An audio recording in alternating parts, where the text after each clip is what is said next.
Welcome, everybody, to another edition of the C3 Friday Free For All. I am your host, Cody Lashley, bringing to you another show that is for the fans, by the fans. If you would like to be a part of the show, I have pinned the link to the Streamyard at the top of the YouTube chat. It's also in the description of the YouTube and Facebook videos, man. We are happy to have y'all, as always, and we thank you all for helping the C3 Panthers Podcast become 6,000 subscribers strong. Congratulations, Cody Lack. Oh, hey, man. We could not have done it one without each and every single one of y'all that choose to spend your Friday afternoon right here with the C3 Panthers Podcast. We love y'all, man. We appreciate having you back, joining us at the end of a long day of work. Man, enjoy the start of your weekend with some Panther football discussion. You already know my crew. Let me go ahead and introduce them. First up is the best beard in all of Panther podcasting. That ain't no damn lie. That's right. It's the Bat Daddy, the Stat Daddy, my brother Greg. Greg, what's up, dude? What's up, man? That's a great title to have. I like that. You know, I actually trimmed my beard earlier today, and I thought about it, and I was like, oh, I wonder if anybody's going to notice. But, you know, I had to keep it looking good. But I think the shirt got you, bro. You're good. You can't tell. Good deal. Okay, cool. Yeah, man, I'm just here to talk some Panther football. Like I said, I thought we were live when I came on, but I just need you guys to uplift me here because, man, my tank is low on Panthers fandom. I have a hard time staying awake during a game because I know I'm not going to miss anything. It's just it's – I know it's only preseason, man, but it just – I need a win. Badly. I need, if not a win, points. Just give me man, I can't guarantee that everyone here will be in the uplifting kind of mood, but I promise you we're going to have a lit Panther discussion like we always do, and you already know if it's a Friday free-for-all, then that means Panther Pickle is bound to tell somebody to shut the hell up. Pick, what up, dude? You're right. There's a guy in the chat says we need a Patriot quarterback because, come on, man, they got 4 quarterbacks. Yeah. They'll likely cut one of them, but it ain't going to be the one I want. You know you want Joe Milton. That's all this is about. You're damn right to know I want. I'm not even mad at you, Pickle. I'm not even mad, bro. But they ain't going to cut him. They're going to cut that Bailey Zappi dude. So ask yourself, UA Link, do you want Bailey Zappi? No. Hell no. Because he'll be available. I don't really. Oh, man. You want Zappy? Shut the hell up, UA Link. Shout out to UA, bro. That's my man. And by the way, he says I want Zapper. So hey, there's your answer to that Shut one. The hell up. That's your answer to that one. Next up, listen, you already know him and love him.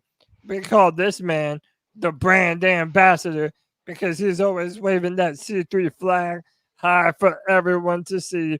My brother D's Ill Skills. What's up, dude?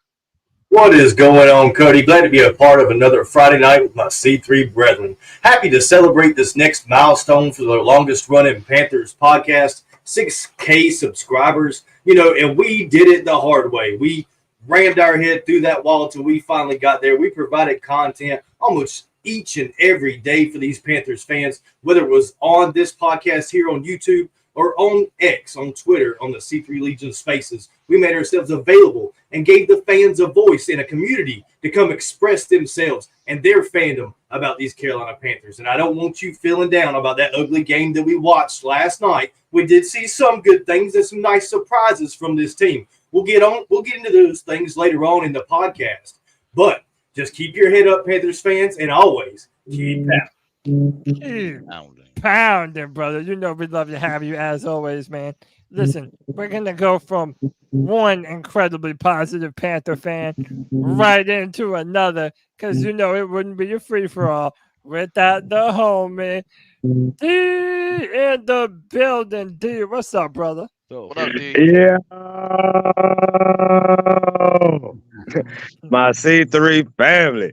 Got my homie Cody Lack. Fat Daddy, shut the hell up. My damn brother from another mother, Diesel Skill. Oh, look, I see a snake over there. What up, Jake? Oh, hold up. Is that ant in the corner too? Oh, yeah, what's going on, family?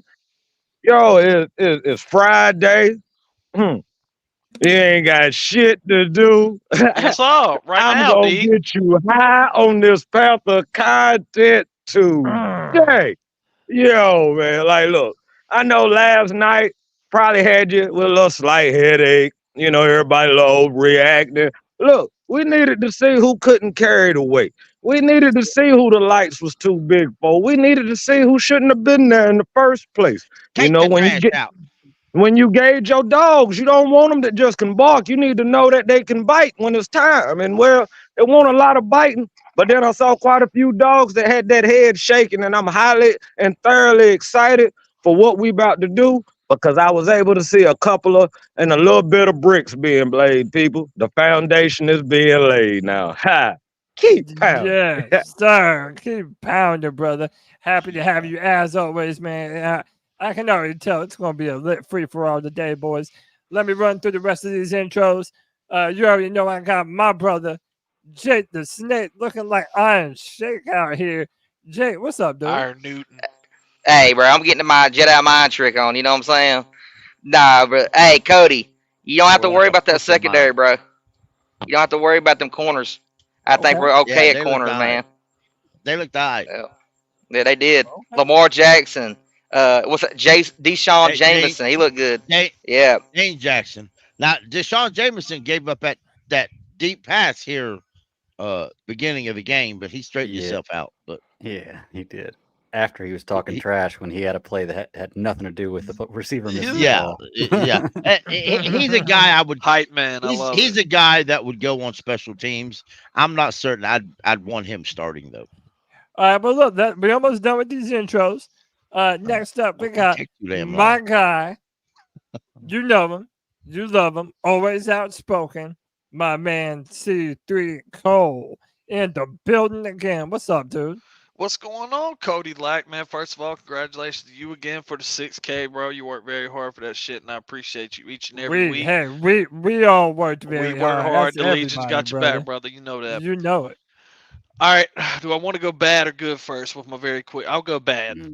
Imagine a world where we didn't draft Xavier Legette. We didn't get Deontay Johnson.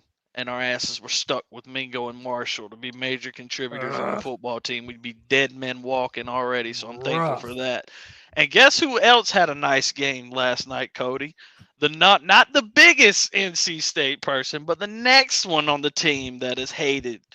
My man Chandler Zavala did not have a terrible game. And what I wanted to say good and most important that I watched the whole game, yes, there was reps where we lost in the middle of the field, but D-line, O-line, interior, much better play than anything I've seen in a long time, at least preseason-wise. They held their own at times, and I was very happy listen, for that. Chandler Zavala had a great game. There's a few people that statistically had a pretty damn good game. We're going to jump into all that, man. Leota, I meant to say that too, Cody. Oh, yeah, dude, Leota. I have some things to say about Leota. Yes, sir. We don't get into it. We're almost done, boys. We already got 10 people at the start of the stream. Bro. Yes, sir. We are kicking, and we got 2 people in the background. Again, if I have you in the background, just wait there, and I'll make sure I give you your opportunity to rotate you in. Next up, my brother, he was there for the live Panthers podcast at Resident Culture here in Charlotte. You know him and love him. It's my brother, Anthony. Ant, what's up, dude? What's going on, boys? Happy Friday. How y'all doing? Happy Friday to you, good, my friend. Brother. How you feeling, That's man? good, man. I'm personally, I'm doing pretty good, man. These Panthers, I don't really know. But we'll get into it, man. I got a lot of thoughts like the rest of you guys. But keep pounding. That's all I can really say. Keep pounding, brother. We appreciate having you. And last but not least, it just jumped out, man. He must have lost his connection. So we'll go to the next man up. I got my man, my fellow Clemson brother. Y'all can't tell I got my Clemson shirt on. But it's my homie Trigger, Smitty Trigger. What's up, dude? Yo, C3 fam, y'all good? Trigger, what's up, buddy? Yes, sir. Yeah, had some technical difficulties, but I'm in this thing, man. What's happening with y'all? Yes, sir. What's happening? Friday, let's talk about these Panthers and what we saw yesterday. Let's do it, man. I'm ready to do this, brother. Yeah, man. So listen, we appreciate y'all for joining us. As always, hit that like button, hit that subscribe button for every single time the C3 Panthers podcast goes live. First up, and we have to start here first, man. And thank God nobody was injured. But man, is this a bad omen, or am I reading too much into this, man? The Carolina Panthers can't even score a touchdown on the runway. Yo, what the hell is this? The Panthers playing the Delta airplane sliding off the airport taxi. Who was driving? Earlier in the morning. Thank God there were no injuries. Players, staff, and coaches. D-Money was driving. That's what he was driving. That's what it was, man. Later, I was high as hell. To the terminal. All right, so this is my question. I don't know how many of y'all are superstitious, but is this some sort of omen? Is this a sign of bad things to come? Like, am I reading too much into it? No. It's the exact opposite. No. You get rid of the bullshit right now, Cody. Talk to me, bro. Kicks out and all this shit. You get clarity when you almost die. Yeah, you know what I mean? So now there's upliftment now. They almost died. So now we got something to play for, like a second chance in life. I'm cool with it. Nothing brings you together like a near-death experience, D. Yeah, Hey, man, the plane, Delta Flight 886, landed around 2:35 a.m. before it went off the taxiway. Also, why the hell do they call it a taxiway now and not the runway? Well, the runway and the taxiway are two different things. The runway is what you take off. The runway is where Terrence Marshall Jr. likes to hang out. Oh my God, we ain't even been in this bitch. Shit.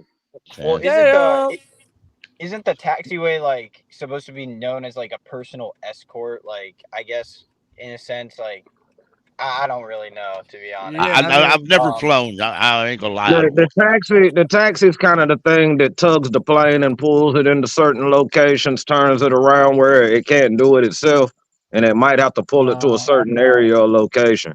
So it's only a small strip.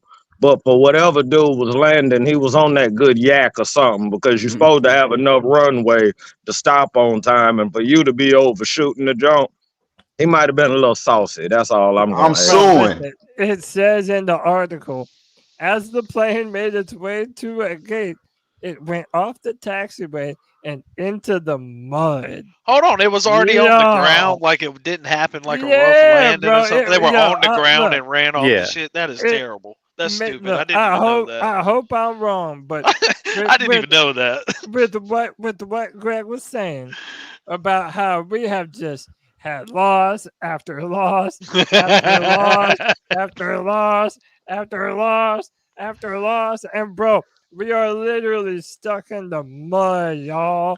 Oh, what are we doing? Yeah. Hey, and you know what, Cody? What are we doing? This goes back to what I was saying on Tuesday's show, and this is part of the reason why I was saying there shouldn't be a reason we don't have the starters in there for at least some reps, at least a couple, and maybe they will in the next few games. More than anything, this fandom needs a win. And not just a win. If we can't get a win, give me some points, man. We're averaging one. I know it was preseason, but we're averaging 1 point per game over the last 3 games. That's sad. Somebody could beat us with a safety on our average. Return 2-point conversion. Hey, Greg. Hey, listen, let's remember. I agree, Greg. Cody got what he wanted. Cody wanted all the starters bench. He got what he wanted. I'm not freaking out. I'm not freaking out. It is what it is. Well, let me. Are y'all freaking out? We were talking about that last night, Cody. You did get to see a lot of that. I said before the game, this is a learning experience for these rookies. This is not about winning a game. This is about finding. This is about finding out which one of your backups can be a backup, and which one of your backups need to be out the door. This is what this is about. Because some of your backups ain't a backup. Don't need to be NFL players right now. You can say it. They do not need to be NFL players the way some of them looked. Hey, congrats to Chandler Zavala yesterday. Supposedly he had a good game. Oh, no, hold on. Hey, Cody, his rating was higher than he really played, but he had a nice game as a homer. I'll be honest. We're definitely going to talk about Eku Leota and how if we don't play that, man, that'll be a failure. I'm gonna have a problem with that too. Of two different coaching staffs to get this man on the field. But hey, man, C3 is really family out here. And just to show y'all how we do, congratulations to our brother. Congratulations. White chocolate espresso. The boy popped the question to now Mrs. Boshoven. And bro, hey, that's a big C3. Congratulations, brother. You know we love you, man. Congratulations. Cody, somebody told me that's open bar and we're all going, but I don't know. That's just what I heard. You're gonna invite the whole podcast, right? Hey, I heard That sounds awesome. I heard that they turned up in Charleston, man. I'm just Hey, y'all saying. about to really know me. Getting your soul Hey, man, right with Jesus. Hey, Cole. Yes, Yeah, sir. sincerely, Cole, are you ready? congratulations to Kevin, man. All right, man. But let's jump into this, man. Listen, what were some of the main takeaways from the first game of preseason football? Like I said, pardon me, like what Pickle said, I agree. I would not have played any of the starters. I like knowing what we have for depth, which it isn't looking like much, depending on what position we're talking about. But I also like how none of our starters risked being injured. With that said, it looked pretty brutal. Okay, we didn't score an offensive touchdown. My question to y'all is, what were your main takeaways from last night's game, if any? Go ahead, jump on it, boys. It's free for all. Go ahead, Anthony. Well, Yeah, I go was, listen, honestly, I wasn't really surprised. And I know I've taken kind of this neutral role on this team this year, but it feels like we've known for a while, like, that we just don't have the depth that we need to compete seriously. Like, I've been saying this, like, I'm not going to try to come out the gate here and sound negative because that's not what I'm trying to be. But I just think, like, it's going to take some time to build this roster and draft some proper rookies to that nature. Oh, yeah.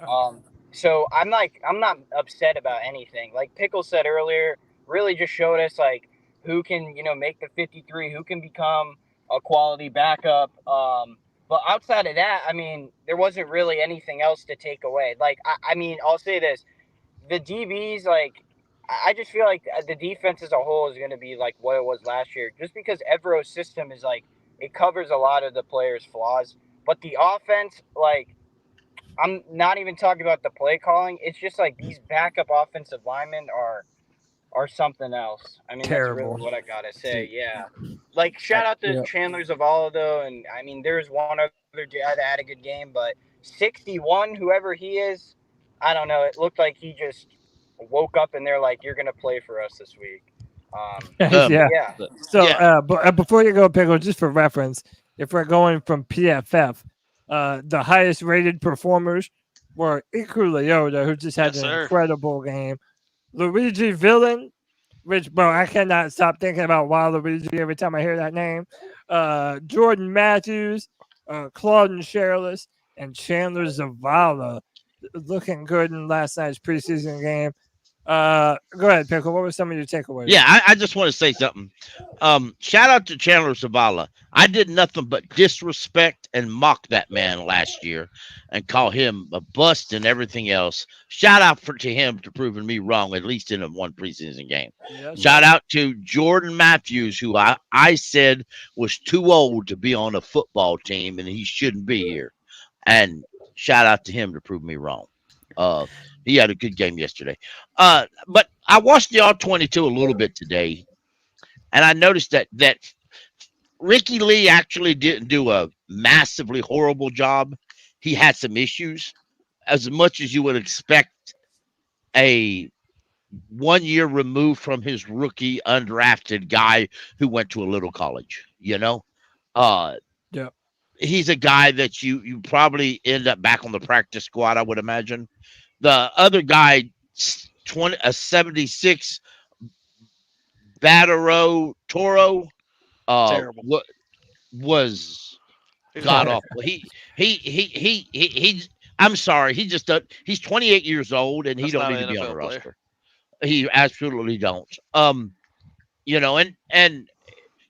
also, y'all, shout out to Nash Jansen, who missed this game because he was at the hospital watching his child being born. You can't doubt a man for that. That's Congratulations to him. happens one in life. Congratulations. And, yes, sir. And I'm sure he'll be back next week.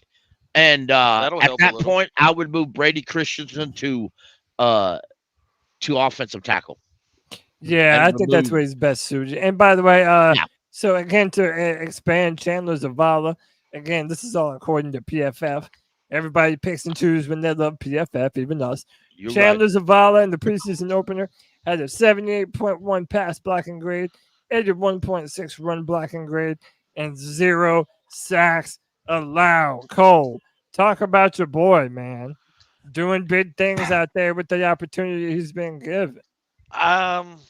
I'm not going to say he's completely healed. He's going to be formidable and you can throw him out there every Sunday, Cody. But you just made it even more apparent with that picture right there. The man has bulked up. He does not look like the same player. He's turned some of his fat into muscle. And, he probably hears all the rumblings, man. If he's ever going to be something, I'm sure he's got enough drive to do it at this point. Yeah, man. I'm happy about it. Let me go to my man, D Money. D, what were some of your takeaways from last night's game, brother? What were obviously Eku Leota was a big part. We can talk about him whenever. But was just some of your overall takeaways. What did you see, man? Okay, like one of the main things that I was looking for off the gate was kind of like how we were going to line up different formations and so forth. Last couple of preseasons, very basic wide receiver, screen pass, hand the ball off. I was really just liking to see what kind of calls. And when I saw like empty back sets with more multiple receivers and tight ends flexed out, even though it was inferior talent that we had on the field, it gave me an outlook of how we're going to line up, which then had my mind turning like, how's that going to look when we see JT Sanders flexed out? You know what I mean? And we got like Johnson and Thielen lined up right beside you, and then you got Leggett on the other side of Sanders or Mingo or something like that. It also gave me the insight that Bryce Young is going to be a lot more mobile. One, I think he said he wasn't going to be taking the abuse he took last year, and I don't blame him. But two, some of them formations I saw looks like it's going to give him the ability that if he sees that it's not there right away, I see it, take off, I'm down. And I'm cool with that because there was flashes last year where he did decide to take off, and he showed a little wheels on him a little bit, just a little bit, not nothing spectacular, but enough to get away. So I really like that. The other thing that I liked when it came to guys like Jameson and them, outside of some fluff plays with like that boot kid and so forth, I thought that we really contested a lot of passes aggressively. They was getting in there, deflecting, breaking the ball up, and I thought that was great. You're starting that early, that tends to carry over. The main thing that I didn't like, and I understand that we had the replacement players out there, but I hate undisciplined football. So when I saw them flags start to flying, I got so aggravated. Even though I understood what kind of people we had on the field, but it just irked me because I don't care if you have a team of Pro Bowlers. Any momentum that you get on that drive can be squashed as soon as one holding penalty, one false start. It can shut a whole drive down. So I was really hoping early and a little bit too much with the replacement players that we were going to get less flags, but it's not nothing to ring an alarm or get overreacted about. Like I said, just want our guys out there on the field. It was just I want to see a lot more disciplined football this year. But the different looks that we showed made me highly excited about what we possibly are trying to do on the offensive end. And like you guys said earlier, shout out to the dudes that kind of tried to separate themselves last night from the other ones. That's the kind of work that we need to move forward. And it keeps me going. Keep pounding. Yeah. Keep pounding. Great stuff there, man. Listen, I love how Steve Smith was roasting, not only the receivers for dropping passes, but, man, the pocket presence of these quarterbacks, man. Jake Plummer and Luton. I get confused, man.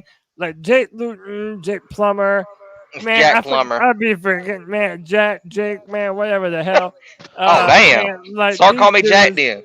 Yeah, man, like hey, man, I know your name, but these quarterbacks out here, dog, bro, It ain't no point in felt remembering like, his name. who was the first one that was out there? Was it Luton? No, No, it's Plummer. No, it's Plummer. So Jack Plummer. If anything, I think they went with Plummer way too long in that opening half. He was really out there stinking up the joint. And just overall, I felt like it was very, very uninspired play from the quarterback position. Granted, there were some drops, but I felt like, man, them backups are just looking terrible. But I do like what you said, though, about the formation being beneficial by the time we do get our starters in and start running what we're really trying to run. Look, Luton didn't show up or wasn't brought in until I think like Monday or Tuesday of this week. Yeah, he probably won't know close to. So why was he the first one? He moved the ball effortlessly. He did a lot better. Yeah, he wasn't the first one on the team. He wasn't the first one there. He was the only one left. Yep. If we hadn't brought him in, it would have been. We would have had to play Bryce whether we wanted to. When we or were not. there at Back Together Saturday, I was sitting next to these little skills, and I was saying, "Man, Luton has an arm on him." So I really like what he was able to do when he did get in the game. But let me see who do I have. Whoever not. Greg, go ahead, jump in on this, Bad Daddy. What were your thoughts? I know you were sort of down on it. Just tell me, man. Talk out loud, brother. That's what we're here for, man. Yeah, and the thing is, man, I'm not freaking out about what's going on. I'm just kind of frustrated about what we saw. Like we saw a very stagnant offense, and once again, I know it's backups, but here's the thing: we talk about how we want to put backup in to see if we have quality backups. If that's the case, we have shitty backups. Okay, exactly. You test your backups in practice playing against your starters, and the ones who do well are going to be your backups. Why not take a chance to see if your starters can do well and it can do well against these other backups? Because if they can't do well against the other backups you're playing, then your starters are garbage too. This is a chance to knock the rust off your starters and to see if they have anything that they can do against the backup players for the other team. I'm not saying I want Bryce to play the whole game. I'm not saying that I think he should be out. Put him out there for a couple of series. Let him get some. This guy needs reps. I think he has the talent and the ability to be able to do this, but he has to have reps, and he hasn't earned the opportunity to sit out and watch. He's not learning anything from watching. Hell, he can't. If he's standing up behind everybody, he can't even see what's going on. So what's the point? Let me say this, and before I go, so I disagree with Greg, but I've made my point known. Does anybody agree with what Greg was saying? I do. That's what I'm trying to add on. Yeah. Like I disagree in the fact, like, when thinking about it, I didn't really care. Okay, my stance is really this, Greg and Cody. Like, I just really don't give a shit about preseason. So either if your argument is for like not starting the players or starting the players, I just don't think you learn anything from doing that. But I agree with Greg in the fact that, like, when talking about these backups going against the starters and then like our starters going against their backups, like last year when Bryce played versus the Giants and when they played versus the Jets second team, I was at that game. Like, they were doing nothing. So like that should have been a sign of what we needed to see to come. Like what we should have known was to come. Like this year, I feel like what Greg's trying to say is like you just want to see how Bryce fares against the who are we playing, the Patriots backups or whatever. Like that's so like I agree from that aspect. But then again, like, I just don't feel like you learn anything. I mean, I already knew this game just confirmed what I've been saying for a while. We don't have depth, and that's just going to come over time. It's not a bad thing right now because we're a rebuilding team, but over time, you're going to just naturally build up depth from drafting well. So that's what I got to say on it. Yeah. And my final thought, then I'm going to get some more people in here, is that I maintain what I said. Like, I like the fact that Chandler Zavala got that many reps, but I didn't want to put Bryce Young behind Chandler Zavala. I wasn't willing to do that. Let Luton and Plummer get their asses whooped, But look what happened, though. We got some good performances out of some guys that really needed some good performances. Lamar Jackson had some good pass breakups. this Luigi character who I could not tell you anything about him. But hey, man, it's some people who needed to have a good game had a real good game, man. So, I think that's important to this. Go ahead, Jake. We'll go Jake. And then I'll get my man Justin, then I'll introduce somebody. I was just going to say safety Alex Cook, he looked good too out of Washington. This is only his second year. He looked pretty good.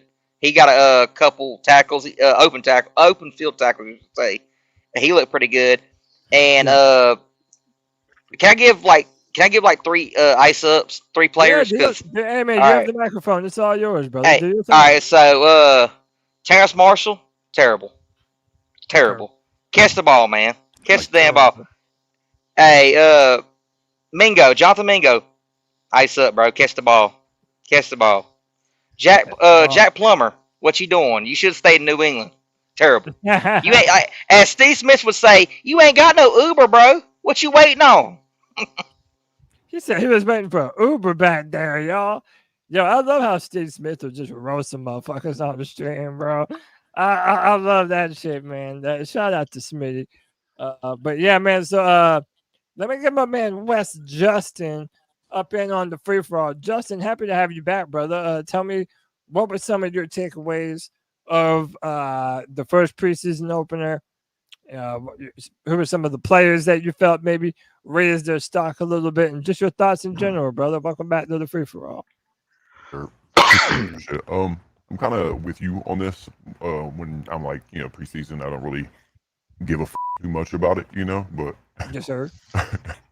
Yeah, like I don't like how long they kept Plummer in. Like if they would have put Jake Luton in for a little longer, yeah, we needed a little bit of hype in my opinion, and keeping that dude in wasn't it. And who was that running back? He was a 7-year freaking veteran, and like what was that? Where were the rest of the running backs? Why did only dude get so much? Like one dude gets so much of the carries, and he couldn't even do shit with the ball. And he's a 7-year vet in preseason. Man, just cut that guy. I'm sorry. Cut that guy. Go ahead, man. Microphone's No, you made some great points. Go ahead, continue.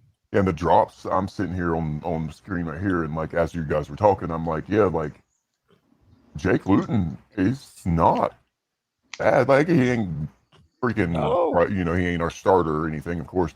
And I also agree with Kristen a second ago, and everybody who's saying that we need to see some reps from the starters. Like I want to see a couple drives from the starters to get a little bit of consistency under their belt and a little bit of chemistry going on. You know what I'm saying? We're not going to be able to just jump straight into the regular season and fucking gun blazing. We need a couple of plays, just a couple of plays. Yeah, together, at least a couple games. Like this dude that's probably not even going to be plays almost all the way into the fucking fourth quarter. Like what the that's I'm sitting here like watching the game. Like I was like, yo, I was so excited to get off work early and come home and watch the Panthers. Who the is this guy? Like I give it to him. He's a rookie, right? Ain't that what I was hearing? He's a rookie Plummer. Yeah. I'll give him that. All right, but like when dude looks that uncomfortable and you got a dude on the bench like jumping up and down, like, put me in, coach, put me in. I know Jake Luton was like, bro, put me in. Yeah, I really wish that we were just seeing Luton earlier, man. I felt like he deserved it. He had been looking decent through training camp whenever he was out there. So, yeah, man. And by the way, real quick to anyone, if you're trying to enter the stream, it'll only let us have 12 people at a time, 10 on stream and 2 in the background.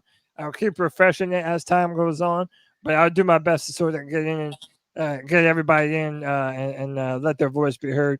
Let me welcome somebody into the show, my friend from the Black Cat Panther Podcast. Check him out on YouTube. It's the homie Poppin' Pop. What up, dude? What up, y'all? And congratulations to C3 for that 6K. Man, y'all worked hard to get there, man. Congratulations to y'all, man. And everybody else, the Legion as well. Y'all did y'all thing. Hopefully we'll get there one of these days. Yes, sir. Appreciate you, brother. Hey, what was your thoughts about that opener, man? Well, it went like I thought it was going to go, but it didn't go the way I wanted to go. I'm here to back up Greg, the Bat Daddy, because I thoroughly agree with him. I wanted to see, because there's not one Pro Bowler on that offensive team at all. There's nobody on that. Nobody earned to sit on that bench last night. Okay. Not without getting some reps. There is no way we should be sitting here. Yeah, I don't want to risk them getting hurt. These guys are millionaires. And any one of them would have gotten hurt, it would have not have stopped the outcome of how the season's going to go. I promise you that. You would have still been able to sit here and look at your backups and see which ones were going to replace that person or not. If I don't remember, and this is so funny because I've been arguing with people all week until it finally happened. People saying, well, the old school way, you don't start your starter the first preseason. Well, old school way, we had 4 preseason games, and we don't have 4 preseason games. We only have 3. And now I see Joe was going out there to play his first preseason game. CJ Stroud just throw a 34-yard touchdown to Tank Dell. Mahomes is going out there. So don't tell me Bryce doesn't need to get his little scrawny ass out there with his team, his number ones, and gets top. Let me slow down. Canales finally lied to me the other day on a podium. He said that Jake Plummer has a strong arm and he knows how to run my system. I didn't see a system that knows how to be run correctly. Number 2, Jake Luton shouldn't even been out there because he just got there freaking 3 days ago. So what is he going to show you? So once again, guys, you didn't see absolutely nothing. What you should have been looking at is particular players. They wasted our time. They should have got there, had Bryce get out there and run a couple. And people are like, well, why would you go against the Patriots? Because you had been going against your own players the whole time. You get to get in front of a different defense against a different team. Let's see if you can, that basic scheme that you can run right now, is it going to work? Do these guys understand the assignment? So now, Guess what? Because the Patriots suck, right? Well, they won. And I know the game doesn't count, but you're about to go to the Jets. Let's see how they treat you. Oh no, we're fucked versus them, bro. And nobody wants to have the starter go out there. But I'll rest for a little bit. I would just want to add on what Pop brought up is 100. This is why the outcome of whatever happens in preseason doesn't really affect the season. I'm gonna keep it honest, guys. And this is really just being honest. If Bryce Young got injured this season, I really don't think it'd make much of a difference. I just feel like we're doomed this season. Damn. No, it's not that. He could have a good season, but I don't think that we're gonna go anywhere. I just think we're in this rebuild, man. It's gonna take time. And the other thing I gotta say is, bro, I'm so sick of Terrace Marshall. Everyone on Twitter is like, this dude's got potential. It's year 4, bro. I don't care that you're a training camp warrior. I don't care. You're out there with Jake Plummer for a reason. So as somebody who has been very, people say I'm hard on Bryce for just wanting to see more. Bro, if Bryce were to get hurt and it would have no effect on the outcome of our season, crazy. We made the wrong damn pick if that's really what we're talking, gentlemen. I don't know if that's how everybody feels. I know it probably isn't, but bro, I can. Let me get in here because I've been quiet for 20 minutes straight. Get off, Trent. Go ahead, bro. All right. First of all, what we saw last night is what we already knew, and it's something Dave Canales had already mentioned weeks ago. The depth is not where it needs to be. That's number 1.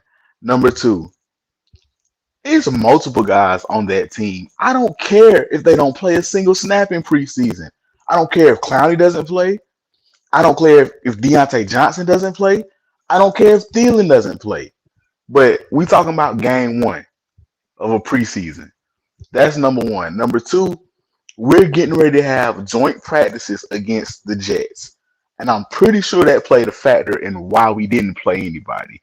You want guys at 100% against a good defense in practice day after day so you can evaluate where these guys are. I got to rebuttal. You want to see how these guys look against the Jets. You want to see, okay, Deontay Johnson, you've been killing in practice. Let's see how you look against Sauce Gardner next week. Okay, Robert Hunt, let's see how you look against Quentin Williams next week. I don't care that these guys didn't play the starters in one game.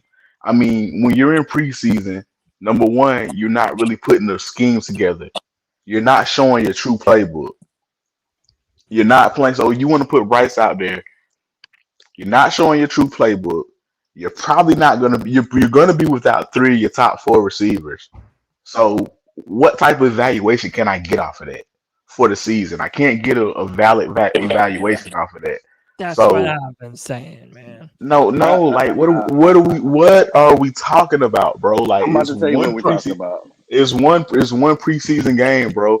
And I know for a fact it's playing football, bro. When it's time to scrimmage, certain guys are not playing. Period. And But as I I think- So this is my understand, thing. I'm gonna let you go, Paul. I just want to add My to bad, it. my bad. I understand that everybody feels like Bryce hasn't earned nothing. That a lot of people on this team haven't earned anything. But what I'm here to tell y'all is they're not about to earn it in the preseason. Like, No, but But I'm not even tripping on that, bro. Yeah, But you right. gotta And I'm also not saying you I'm not you gotta saying also look at it as this is Canales' first game as a head coach. Thank you. Yeah. Maybe That's he's my trying point. to maybe he's trying to get his flow right. Let me see how I manage this game. Let me see how I get my play calls in. Let me see can we get lined up right. I'm not putting my starters out there in this chaos. Let me see So how I do. Let me see how I manage this game. Then I'll throw my starters out there. I have no problem with my guys, my starters, not playing week 1. Also, Leggett is hurt. Also, Damian Lewis is not 100%. So I'm pretty sure that played a factor as well. I'm not throwing my quarterback out there when I got guys on the O line that's not healthy that I'm not going to play. When he doesn't have when he doesn't have his receivers, I'm not throwing my quarterback out there because I'm not going to get a proper evaluation on them. right. Damian Right, Lewis. hold that thought, Pickle. Man, y'all can tell football is back in action. We got 122 viewers live on YouTube right now. Hit that like, hit that subscribe, hit that notification bell. We love y'all. We appreciate y'all spending your Friday evening with the C3 Panthers podcast. Let me let Pop respond, and then I gotta welcome someone into the pod. Go ahead, Pop. if you're scared, go to church, for one. Number 2, we seen the same thing happen last year. You had a brand new coach, a brand new system. He said it was going to be vanilla. They went out there. They played the same way in the season. Trash. You have a brand new coach, brand new system, brand new playbook. You need to go out there and see the system work. And you go out there and if you gave somebody the cheat code, why wouldn't you practice with the cheat code so you can be prepared, get a head start?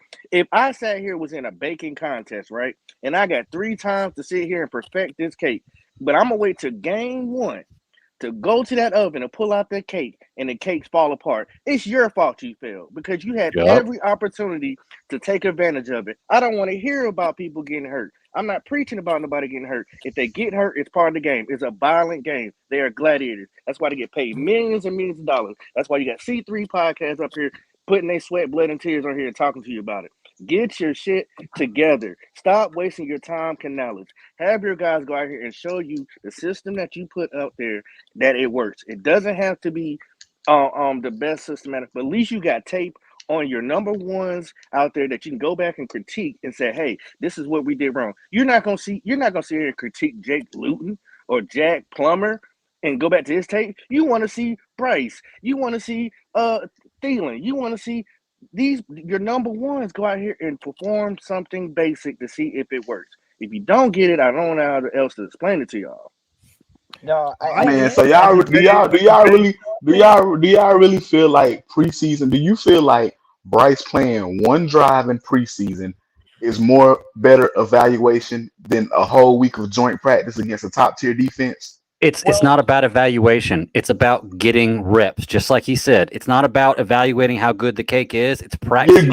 You're getting the reps to get evaluated. That's the whole point of getting reps. So you can evaluate what guys do on film. Not for Bryce, because he's our starter, no doubt. Bryce is our number one guy, no doubt. He's not. We're not doing this for evaluation. I know everybody wants to. I know everybody wants to jump in. Let me make sure everybody gets an opportunity to jump in on the convo. We have a special guest all the way over from across the pond over there in the UK. That's right. C3 fandom is worldwide.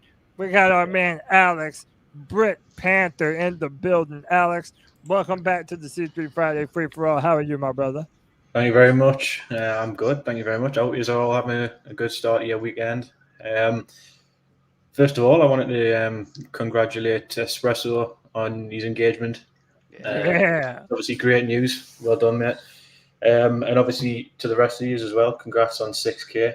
I know how hard you work, so it is great.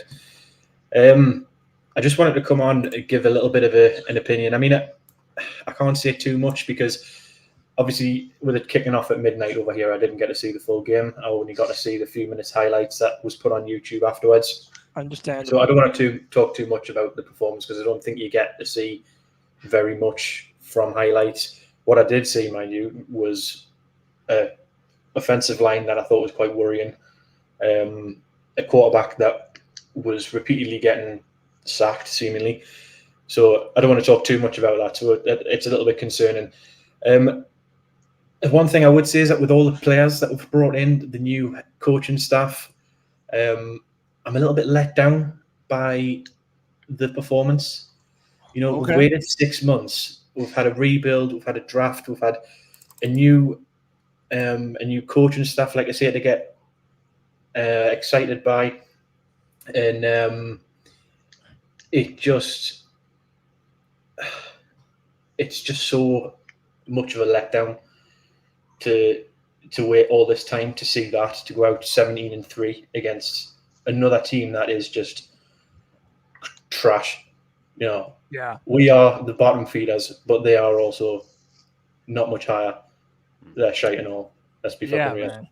So to wait 6 months to go out and do that, I mean, I feel like if you're going to bench Bryce, I can understand why you'd want to see Bryce. I don't want to reignite that argument. I personally am on the side of, if you're not going to play your starters in terms of weapons, don't start the main quarterback. I think ultimately Bryce has earned his chance to be number one starting quarterback through college. And I think last season wasn't a fair opportunity to judge him. So we sort of have to give him that benefit of the doubt again this season. And whether we like it or not anyway, he's going to be our number one choice. So do we really want to risk him now when, whether we like it or not, we haven't got anybody else who's going to come in and, you know. I got a rebuttal for that. All right.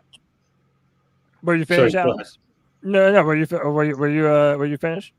Well, yeah, pretty much. I mean, there's no really else to say. I'm on your side in that I don't think necessarily playing him is the right decision. No, great observation. We'll go Pop, Pickle, and then I got to introduce somebody. And then I'll see you, D. I'm going to try and make sure I get to everybody, y'all. I just want to ask Bat Daddy, is Andy Reid an idiot? Andy Reid? Mm-hmm. Is he an idiot? No, I wouldn't say he's an idiot. Yeah, I was trying to compare us to what other teams doing. That's wild. Because they got a Lombardi, so you should compare. Because you should raise up your standards. They got 3. Well, we're not in the position to get up. We're not in the position to get up. Let me be fair. Real quick, this question was directed at me. Let me be fair that the Los Angeles Rams, for years, have never played their starters in preseason, and they've been to 2 Super Bowls in that time frame. So you can pick and choose and find the example that does the thing that you want to do. But it's like, bro, you don't always have to have pizza for lunch. You can have a taco. There's different ways to do shit, man. That's all I'm saying. I don't mind it, y'all. I'm just saying I don't mind. We walked. At one point, we got on the horse. At one point, we had a car. We can talk about that old school ways how we used to do things. Times has changed. You got to get with it or get gone. That's just the point. But back to Bat Daddy. Bat Daddy. Is Andy Reid, does he have a Lombardi? Yeah, he does. Okay, so he knows what it is, how to win. Okay, is CJ Stroud, did he look like a top 5 quarterback last year? Yep.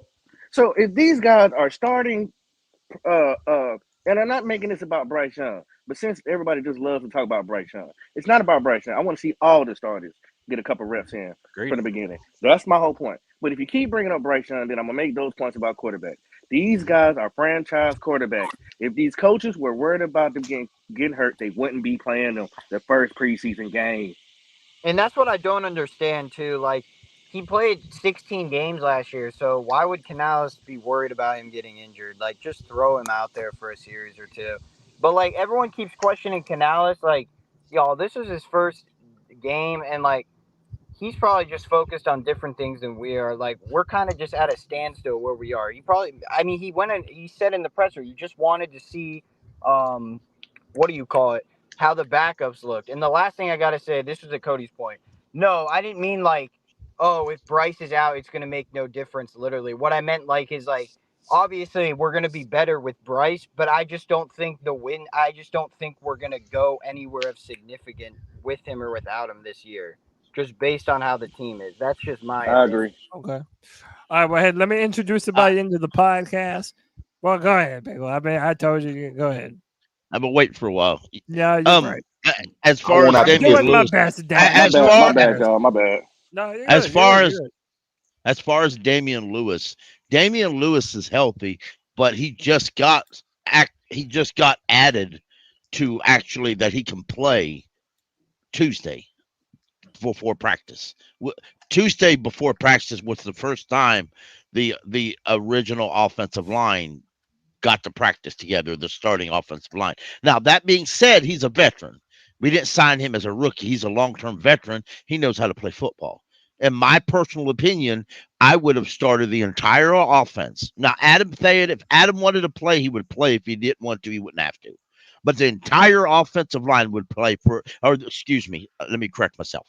The entire starting units would play for the entire first quarter.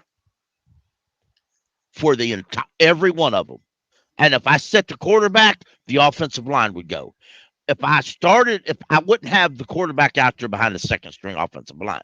Now, as far as people running their lip about old school, with all due respect to everybody who uses that excuse, get over your damn self. This ain't old school football.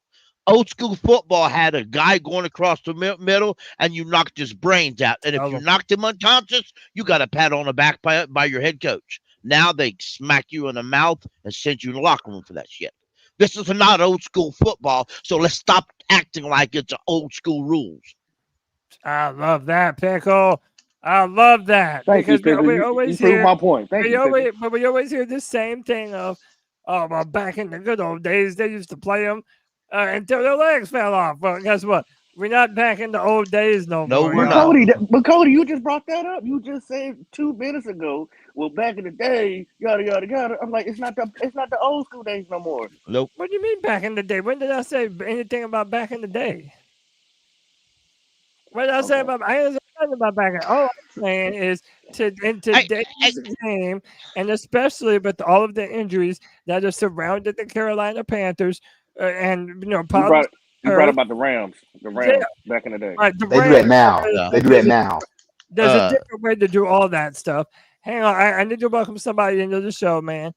Holding it down for the C3 Legion all the way out there in the beautiful island paradise of Hawaii. It's my man, John JD, back in the building. JD, what's up, brother? How are you, man?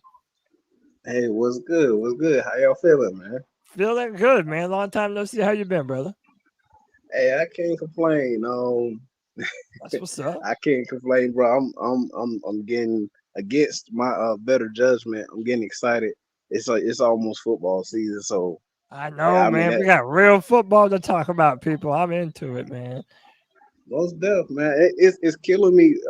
And I wanna try to come on here and be the voice of reason. Anytime I speak, I try to use common sense. Just day-to-day routine.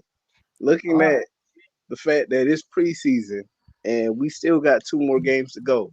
You can look around the league and see examples of guys who were established, Mahomes, CJ Stroud, even though you can't really consider him established, he just had 1 year, but he played very, very, very good football.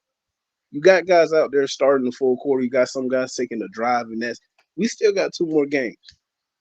I feel like Canales used this game as a means of examining his who's going to be the guys who fill in the back end of the roster. So I can understand from the fan perspective wanting to see the starters out there and wanting to have something that you can get excited for. But we still got 2 more preseason games to see that happen. Like I don't believe that they're going to send Bryce out there cold, like no start, no nothing. Like I don't think that's going to be the case. So I can understand people being upset because we didn't see it this week. But considering that next week is going to be the joint practice, and you do have guys currently, Leggett nursing an injury, Hunt just coming off of Yeah, a he's neck. always injured. Get those guys 100%. Like, I ain't even an injury concern for the preseason game. It's more so get the starters, the guys who are going to be starters come week 1 against the Saints. Those reps coming up in this joint practice are going to be more important than anything they would have been able to put out on the field this past game. So you get a proper evaluation, which you really can't do considering that Plummer, he most likely played himself off the team. Like, in one drive, Luton looked better than he did the entire game. So even at the fucking QB3 spot, you need competition, right? Because QB3 got to make sure a Mingo, a Marshall, a ISM, a Coker, that they get those opportunities to show, hey, I could be on the 53-man roster. But when QB3 ain't completing passes, he's afraid, he gun shy. He ain't throwing it at all. That kind of makes the offense look a shit ton worse than it might actually be. And like I said, Luton came in on one drive, and it's like, damn, all right, get Plummer up out of here so we can get a fair evaluation of who's going to be number 2, who's going to be number 3, who's going to be the backup to the backup. Yep. You still got preseason game 2 and 3 to get your starters out there. Hey, get your guys' routines going. Get whatever it is that you need to get going now so that come week 1, we ready to go. But as fans, we got to remember, the coaches are evaluating these dudes day to day. They see what's going on. We got to trust them. So we can come out here and complain about, hey, Kansas City did this. That's Kansas City. That's Andy Reid. That's their decision. Like, nobody's privy to what the coaches are trying to do. I personally believe that we're going to see the starters. It might not even be this week, but we're going to see the starters at some point. It's going to be a drive or two. Then they're going to be up out of the paint. And it's still going to be you want to see I don't want to mispronounce homie's name, but Eku Leota. You want to see him do what he did yesterday. You want to see him do that throughout the preseason. Because now you feel good about your backup. Now you feel good about your depth. You ain't really worried about, hey, okay, if we see that out of Clowney, you expect to see that out of Clowney. You want to see a young player develop, and now it's the time for those young dudes to show you that they're developing, that they're ready. Yeah. Hey, coach, put me in the game. Like, the starters getting all the reps at practice. We don't get to see it, so it sucks. But you got to trust. Absolutely. You got to trust the coach. Thank you. And JD, if I may even add on a little bit to that, to what you were just saying, man. Like, whenever your starters go down in November and December, your backups are now starters. So it's like, why would you not want as many reps with your backups going up against legit starters? I want my backups to go up against starters in preseason football. It's how you evaluate your roster. That's how I would do it, man. That's the camp I'm in. I also understand that everybody thinks that no one has earned the right to sit on the bench. I understand that too. I just that Dave Canales is doing it my way for once. Hey, let me welcome in my boy, the newlywed, our brother. Not yet. Newly engaged. Difference. Well, yeah, you know. Oh, yeah, you're right. Hey, but congrats to my man, White Chocolate Espresso. Appreciate it, brother. Hey, congrats, bro. Thank you, sirs. Thank you. Sure. I'm with Cody. Like, especially on the last preseason game, like it was raining too. So that's higher chance of injury. I don't want the starters out there. Yeah, man. I hope it ain't raining any games during the regular season. Let's well, at least that game mattered. Let's separate practice and games. Practice is practice. It's not actual reps. In practice, a receiver catches a ball, and at the very most a corner could do is two-hand touch. With college football, they don't need preseason.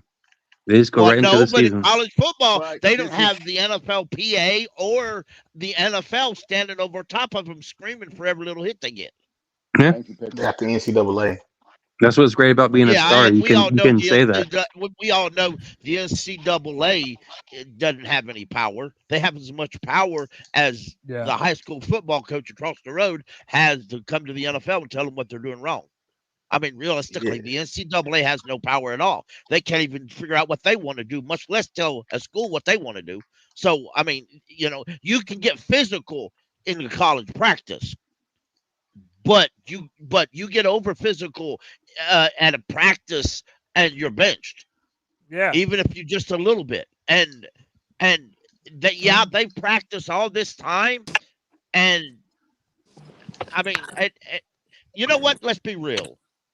Marshall looks excellent in practice.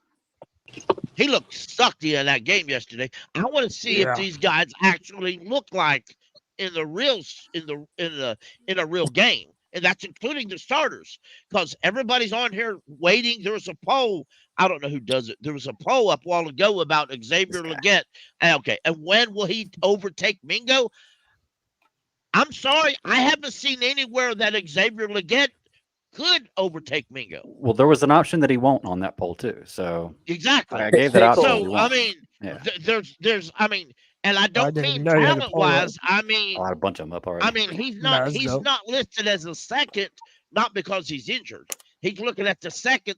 He's listed as a second. He's not better. String because he's listed. So we can trade him. String because he can't because For the Xavier Cowboys. Xavier Legette can't run the routes right. And Xavier Legette still have issues in practice that prove he's not a starting wide receiver yet. Well, listen, I don't care. Go ahead. No, go ahead. I'm just gonna say this, Pickle.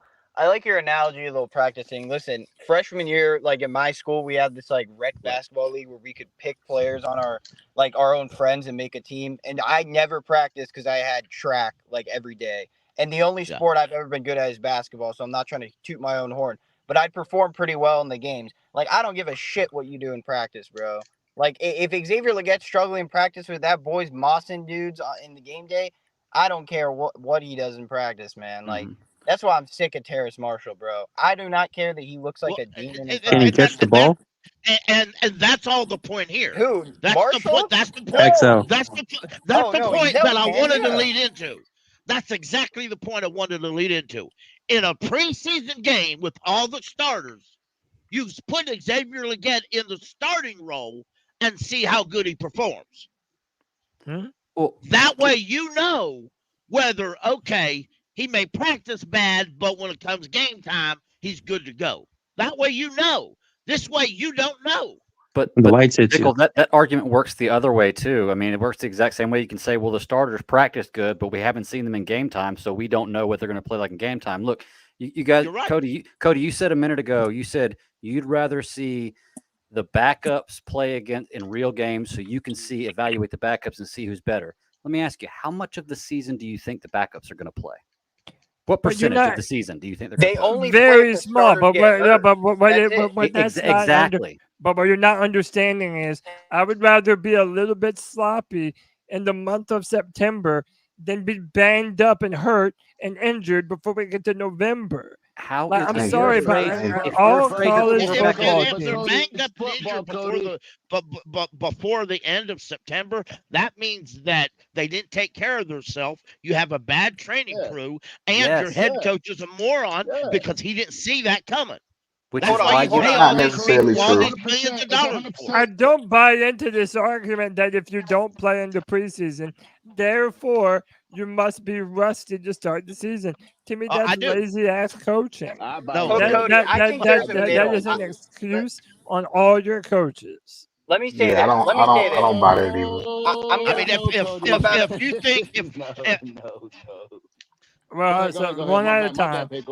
No. Listen, let me let Al get in. Al just said, "Welcome to the free for all, brother."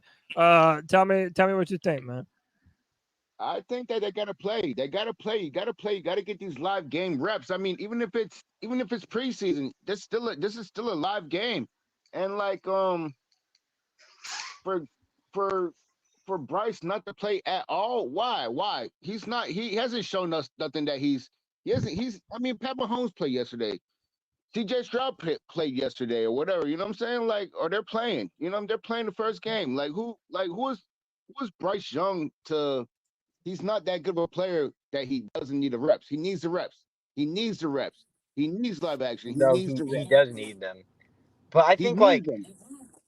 I think both sides have valid points. Like when Cody says, "Oh, well, we don't want it." This is what people on Twitter are saying. Well, thank God, like the starters aren't playing because if one of them goes down, we're screwed with the depth. And then other people are saying, well, the starters need reps, especially Bryce Young. You know what the middle is that this was inevitable anyways. Like this is the reality. If the one starter goes down, we're screwed at that position. Like that's what I've been trying to say from the beginning. Is like this is just who we are right now. I think you are going to see Bryce Young play next game. I think this game for Dave Canales was, let's just see who can be maybe solid contributors, these young players coming up this next year. Like, I do agree, though. Bryce Young does need to play a series a game, and I don't buy the whole injury stuff because he played 16 games last year, and he only weighs 190 pounds. So, clearly he's shown some evidence that he can play a full NFL season. That's not the issue. I think there's a different agenda here with Dave Canales. But back to the point, y'all, like, there's good points for both arguments. And like this is why I'm in the middle, just because I feel like what you guys are saying is just stuff we should have already expected. Like if the 2015 team was like if the 2015 team, if we knew how good they were, preseason, I wouldn't have had actually play in the game. Because we knew that we would have good depth and we'd want to watch those players because we knew how good Cam, Luke, and all those guys were. Completely different story here. So that's why I kind of get where Dave Canales is coming from, but you can go on. Yeah. Hey, y'all, let me jump in. Let me jump in, bro. Well, let me let Trey go. Deez is not in the chat no more. No, people. I meant D Money. D Money. Like JD was saying, bro, it's preseason. Nobody's saying these guys deserve to sit out the entire preseason. Nobody's saying they don't need any reps, but game one is not that important. And y'all keep saying what Kansas City doing. Y'all keep saying what Houston is doing. Okay, everybody's situation is different. Can Andy Reid throw Patrick Mahomes out there and say, hey, I trust my O-line's not going to let him get sacked? Can they throw CJ Stroud out there and say, I don't got to worry about CJ getting hurt because I know he's not going to get touched? I mean, everybody is different. Every team is different, bro. Like, what somebody else is doing don't have nothing to do with us, bro. Like, it's different. I got a question. And by the way, like, let's also not pretend like we all didn't watch Cam Newton in another preseason game against the New England Patriots on a non-contact play tear his freaking whatever the fuck ankle, that shit is. Which means it had nothing to do with him playing in preseason. It could have happened in practice or walking down the street. And then by the way, when that did happen, everybody and their mama, hold on, Al, everybody and their mama, if that did happen, would be like, oh, why would you even play in the starters in the meaningless preseason game? Exactly. So and what people what people is not realizing, bro, like to sit there and say, oh, it's football, you're gonna get hurt. Well, if that's the case, let the quarterback get tackled in practice. If that's the case, the whole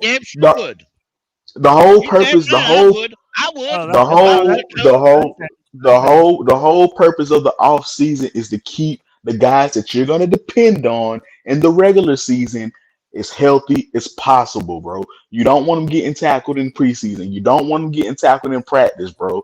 Like when you throw Bryce out there, you don't want them getting sacked. You don't want them taking hits. You don't see guys running quarterback runs in preseason, bro. You're trying to protect your guys that you depend on in the season. So to say, oh, it's football, he's gonna get hit, he's gonna get hurt anyway, bro. No, you're trying to get your players not touched. You're trying to get your players not touched. They should change the name from the National Football League to the National Fairy League. And that would that's right, Cody. I mean, that's right, Pickle. You're absolutely right. Because this is another thing. JD said that we got to trust Canales. Well, trust is not something that you are given. That's something you earn. So I don't have to trust Canales at all. He has to come out here and show me. Now, Andy Reid, I can trust Andy Reid because I know exactly what he's going to do.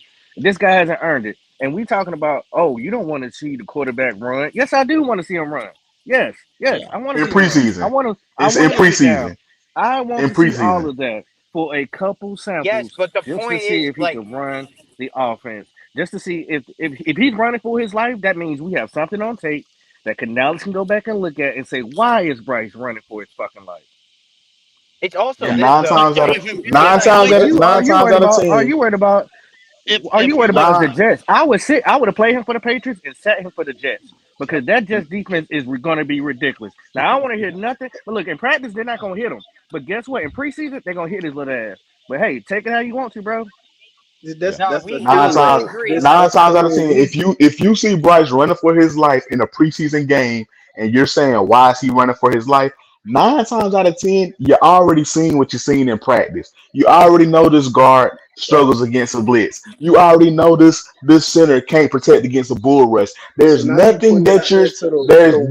there's nothing you The see in coaches already preseason that you see it. haven't seen in practice. There's nothing you see in preseason you haven't already seen in practice, bro.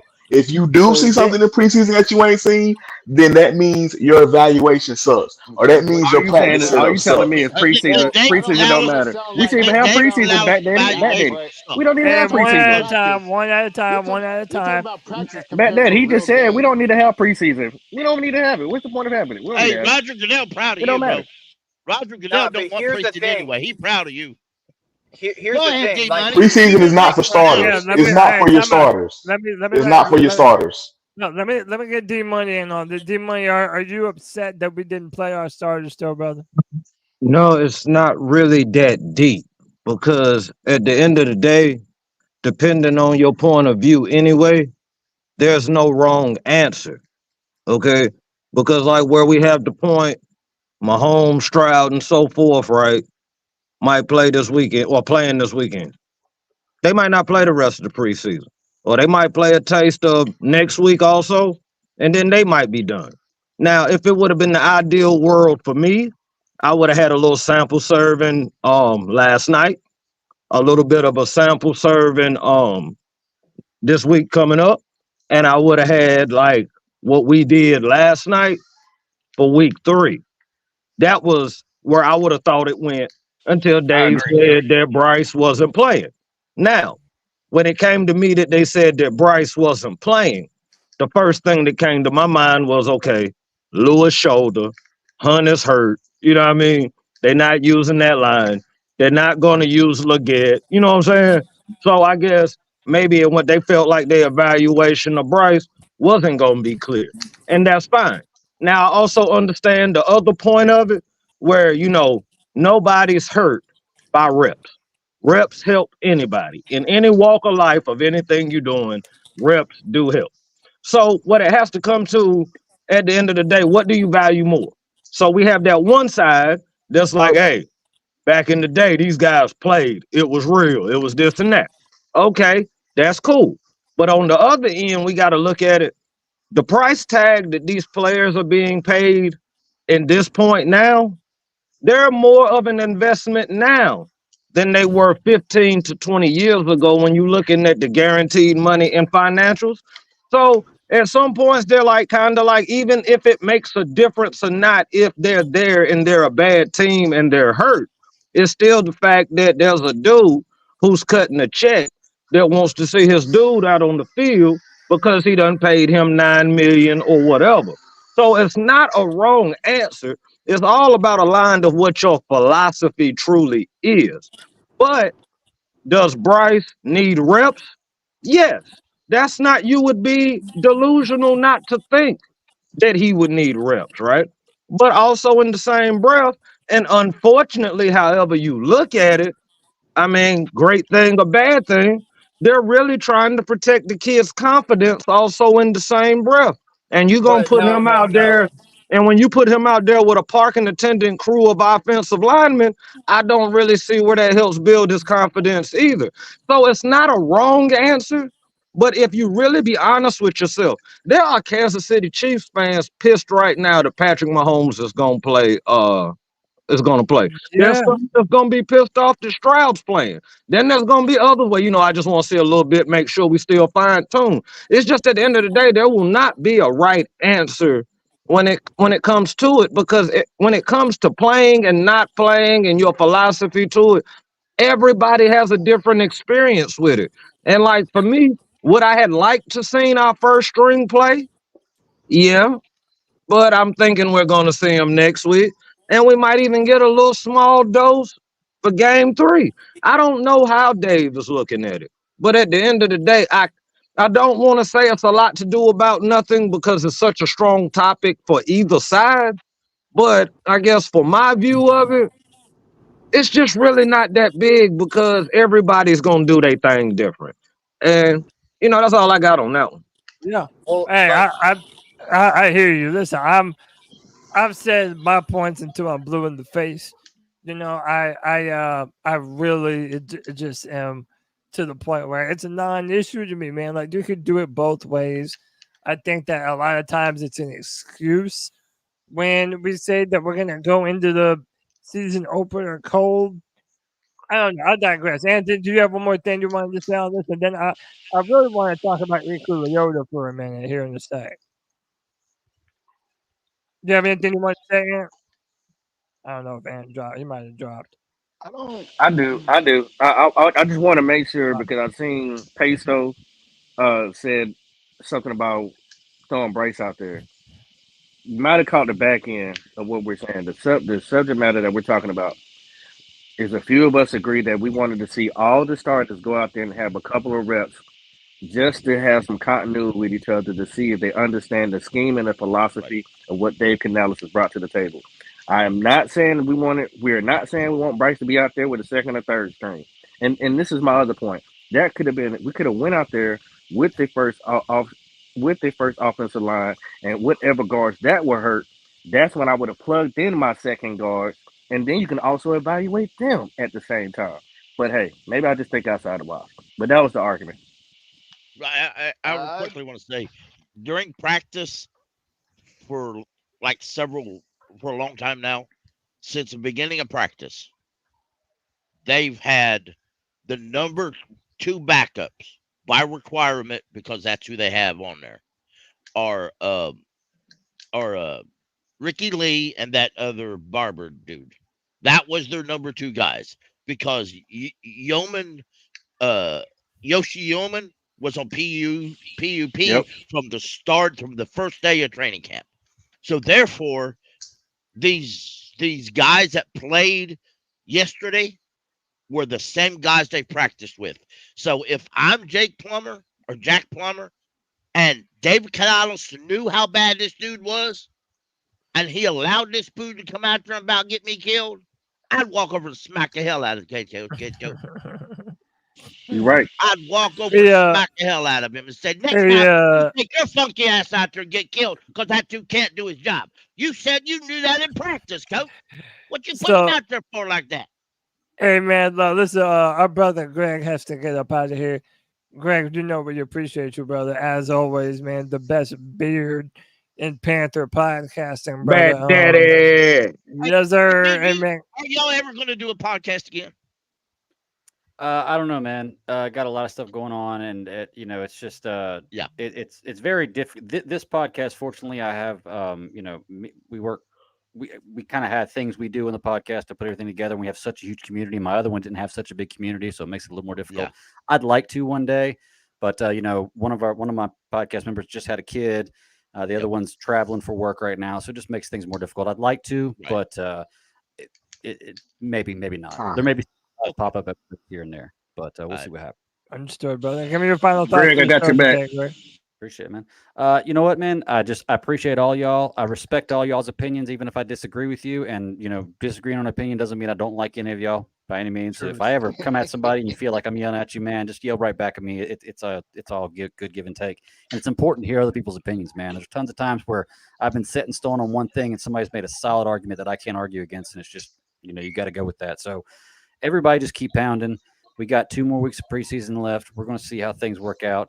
And then I hope that the story changes for what the Carolina Panthers look like in about 3 weeks. And we start out, with some kind of momentum going into the season, because that would be nice. I've been watching the Carolina Panthers for 30 years now. I've never seen a back-to-back winning season. And for the last 6 seasons, I haven't seen anything but crap put out there on the field. I'm so tired of falling asleep during games because they're so boring, and watching my team get demolished by the worst teams in the league and being one of the worst teams in the league. I'm just ready to win some games. That's all there is to it, man. I'm so desperate for some wins or competitive games. I hope this season is going to be it. I hope Bryce progresses. I hope Bryce is going to be what everybody says he's going to be, and he may have the potential to do it, but we'll never know if he has the potential to do it until he has time to, actually do it, which is why reps is important. So, yeah. I'll catch you later, man. We love you, brother. Keep pounding and appreciate you, man, as always. Yeah, man. Later, y'all. Y'all, thanks to Greg. He's always awesome on the show. Hey, man, I wanted to talk about this, man, real quick, because I think we have to. Last training camp, this dude, Eku Leota, was balling out of control, being aggressive, getting into the backfield, running around, making plays. Here we are again, another year of training camp. Eku Leota balling out of control. Not only was he the highest graded Panther last night, he is the highest graded defensive player throughout the preseason as of yesterday. So, again, small sample size of teams, but our boy Eku Leota is out there doing the damn thing. Okay? My man Oos. Okay? So, what I'm saying is, if we do not find ways to get this man on the field, that'll be a failure of not one, but two different training staffs to get this man involved in the defensive game plan somehow. What do we have to do to get Eku Leota actually out there on the field? Do y'all think that he can actually play his way through the preseason and make the starting front seven? Is that possible for the man? Can I go first? Yeah, go ahead, D. All right. First off, I think it's highly more than possible. Okay. Because first of all, what did Dan Morgan say he wanted? He wanted some dogs. All right. What did Dave Cannella say? He wanted some dogs. All right. He said that they both said that they were looking for guys who was going to fly around that football, complete what they're doing when they're flying around that football. Now, in my mind, the only thing that I could feel could hold him back, and I would have to see more film, is if he's weakened his coverage. Okay. That would be the only thing that could slow him down. But when you got a guy that has a motor and he's young and he's showing them dog tendencies, even if he's not the real, like on paper, starter of the front seven, if that man is getting interchanged in and out, passing downs, or if he's really just knocking the run down and we got him lined up and he's getting snaps. Yeah, I see it all day, because the one thing you got about it, you see Clowney is trying to set a standard on that defensive end, trying to get guys riled up. Then you got a Leota, if he's flying all over the daggum place. And then if you got Jewel and Shaq just being even decent, you know what I'm saying, at what they're doing, that makes a difference. And let's be quite honest. We're going to deal with injuries. We're going to deal with inconsistent play at times. And if you know that you got a dog out there that when there's a lull on defense, you take him off that chain and he go out there and kind of swing the momentum a little bit, it's a glorious thing. So he has the opportunity. But what has to happen is he's got the next game, that same reckless abandonment during the joint practices.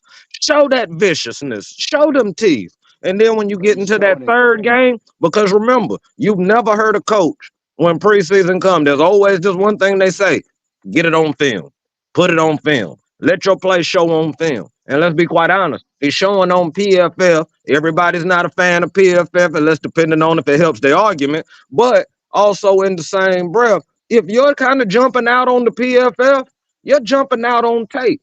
And if Avero is as competent of a defensive coordinator, and he is as great of a defensive coordinator that he says he is, right? There is no way on God's green earth, if this kid keeps this motor and is flying around and being as impactful as he is, that you can keep that cat off. You got to have him off the sideline. He's got to be there in the trenches. That's all I got with that. Yeah, I love the optimism too, man. Go ahead, Trey. Cody. Yeah, go ahead, Al. Just like Frankie Louvu, when he played with the Jets, he popped off a tape. I watched Frankie Louvu play, and I seen he was a player. And then like just like you said, just keep putting on film. He's gonna be good. He'll be good. You just got to give him reps, like you said, game time. Yeah. Actual gameplay though, you got to get actual gameplay, and he'll be straight. And just you just gotta let him play the game, bro. I mean, like if you can see it in the preseason, you can see it in the off season. If you see it during games in random spots, you can see it. You can see that they can play. You can see that they can play. And he's a good player. He'll be good though. He'll be good. I mean, like, just gotta get him rep. I mean, I don't know the reason was last year why they didn't play him, because I heard about him last year. Last year we heard about him. They say he was doing his thing. Yeah. And they say he was doing this thing last year. So like, why didn't you play him this year, the year past? Why didn't you? Because he wasn't going to beat out Lulu. He wasn't going to beat out Lulu. He wasn't going to beat out Shaq. He wasn't going to beat out Brian Burns. I mean, he just wasn't. Am I wrong for saying I feel like I know a little bit more about what we're getting from Eku Leota than what I think we're getting from Josie Jewell? Like, and that's not even a shot at Josie, but I'm like, I don't know. I feel like I know more about what Leota could do for this defense than I do Josie Jewell, and that's not a shot at Josie Jewell. But I don't know. I think that the dude has that Frankie Louvu type of talent, and I really think that, dude, if it's I don't know if it needs to be Dave Canales' decision or Giro Rivero, because he's the defensive coordinator. I really think that this guy can be a part of what we do on defense for a while, man. Like, cultivating young talent is what you have to do, and we haven't done that good in a long time. Right, and if I may say, you're right, Pop. He wasn't going to bring out Justin Simmons. They brought him in to do that. Brian Burns, they had Marquise Haynes, who they really liked but couldn't keep his back healthy. On the other side, they had YGM. And then you had DJ Johnson, a draft pick, and Barner was the key on special teams. Now, but he was they a rookie did last have year. Ickey Ekwonu. They did have undrafted. Right, exactly. They did. He was undrafted, and they put him on the practice squad. So he took a year to development.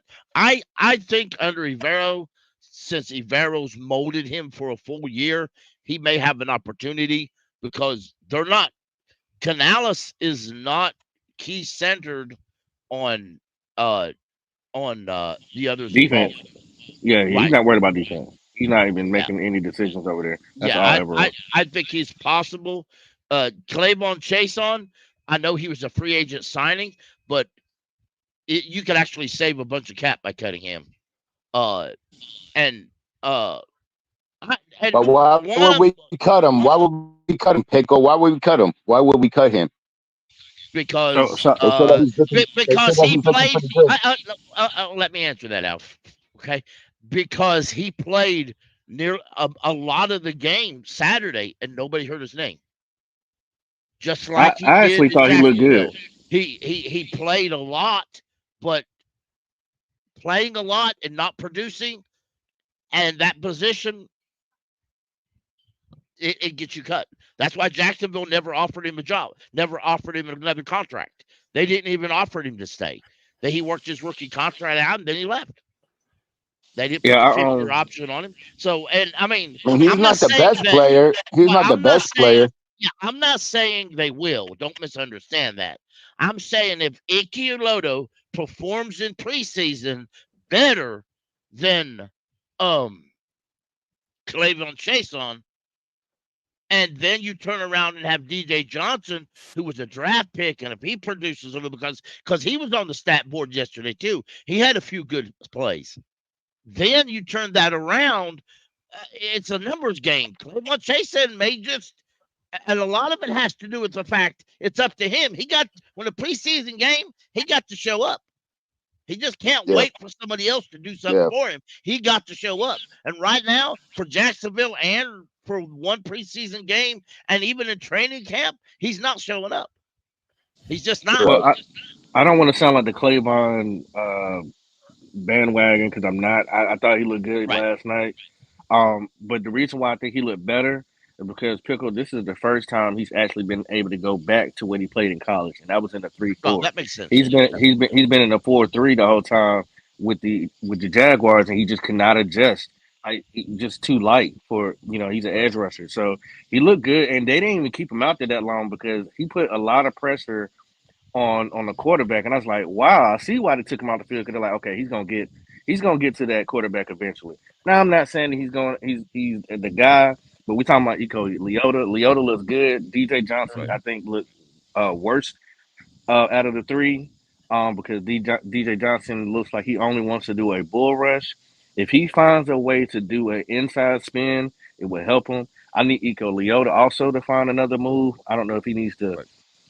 But he's nice. He's nice. He's definitely seeing him premiere what he's got. But both of these guys, I believe, need to get more pass rushing moves. They just can't do the bull rush and just try to use speed and just power. Let me ask you something while we're talking.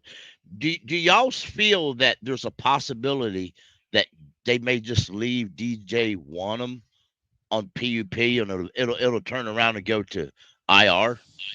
I don't think he's playing at all this year. You mean miss the first 4 games of the season? Yeah. Yeah, I think they're gonna sit him for the first 4 games. I think so. Also, I don't yeah, think he's playing at all this year. That's our prediction. Damn, we don't believe he's at playing all this year. Yeah, it wouldn't surprise me. I mean, I looked at his. That'd be one hell of a damn complication Yeah. for a surgery if he didn't play a snap this season. How I much don't did think they pay him? I don't Think think about he's it. gone the whole year, but I do think a nice chunk of the season, Yeah. we might not see the gentleman play. I mean, We and don't to see be him honest play. with I you, don't think he so. signed a 2-year deal, but you're going to save $1 million this year and like $7 million next year if you cut him. Yeah. So Yeah, I mean, you won't, and I'm not before anybody freaks out on me. I'm not saying we should cut him. Do not misunderstand. Trying to cut everybody. I'm saying, yeah, I often walk into that shit. But if they desire to do that, and hey, y'all, a lot of the folks they've signed, they've already come into they'll be hurt. Next thing you know, they've got an injury settlement. They're out. Stephon Sullivan, David Davis. There's a bunch of folks that they've already. I do like this about this organization. We ain't gonna just keep a guy on injured for several seasons. We're gonna say, all right, there's a door, walk home. I do like that part. But go ahead. Can I ask y'all this? Did y'all feel like seeing the Patriots second and third string, maybe fourth and fifth, that our second and third string, fourth or fifth, really looked a lot lackluster than them? Like I felt like our second and third stringers were really fourth and fifth stringers, and their third and fourth stringers were So, well, let me higher than ours, as far as talent wise. Let me turn that question back on you, Pop. Did you think I blame scouts. That's a talent thing, or is that a coaching thing? Are they not motivated to play as hard? Like, what is it? Or, yeah, you can I say think it's talent. Is that lack think of it's talent talent. evaluation? I think it's talent. I think I scouted him, and I'm not sure if this is true. I gotta double check because I believe after the draft was done, I think they got rid of all the scout team that we had here previously. I think I'm you're not right. sure. I think But you're if that's right. the case, yeah, go ahead, Pickle. Yeah, a lot of folks on C3 Legion were screaming, "Why aren't we cutting why aren't we firing the scouts?" I said, "You fire the scouts after the draft. That's how it works. After the draft came, we fired a bunch of scouts, and I think it's talent, but I also think it's what Dan was talking about. It's dog in them. I think a lot of the folks we have, I mean, and a lot of them are holdovers from last year and the year after. They some of them don't got a dog. Now I can watch Mario Barno. He's hurt right now. I've seen last year. I seen the dog in him, but now will he make the roster? Not if he can't get on the field. Yeah, Pickle. TMJ doesn't have that dog. He doesn't have that dog in him. He just likes the benefits that football brings him. That's all he likes. I said and I've seen it before. I understand what you're saying. If it was up to me, Al, I would have already cut TMJ. Yeah, he just likes what football brings you. Like Right. I've seen it before. I've seen it in Devontae Parker in Miami. I've seen it before. Like Now, he never Pickle. stay healthy. I mean, come on, man. I mean, like, come on, man. You got to play. You gotta want to play the game. You got to want to be great. And then some players are not. They don't want to be great. They don't want to be great. They just want the benefits They just want the money. of being a football player. But if that's the and the truth, money. Al, if that's the truth, Al, why are there so many of them jagoffs on our team, bro?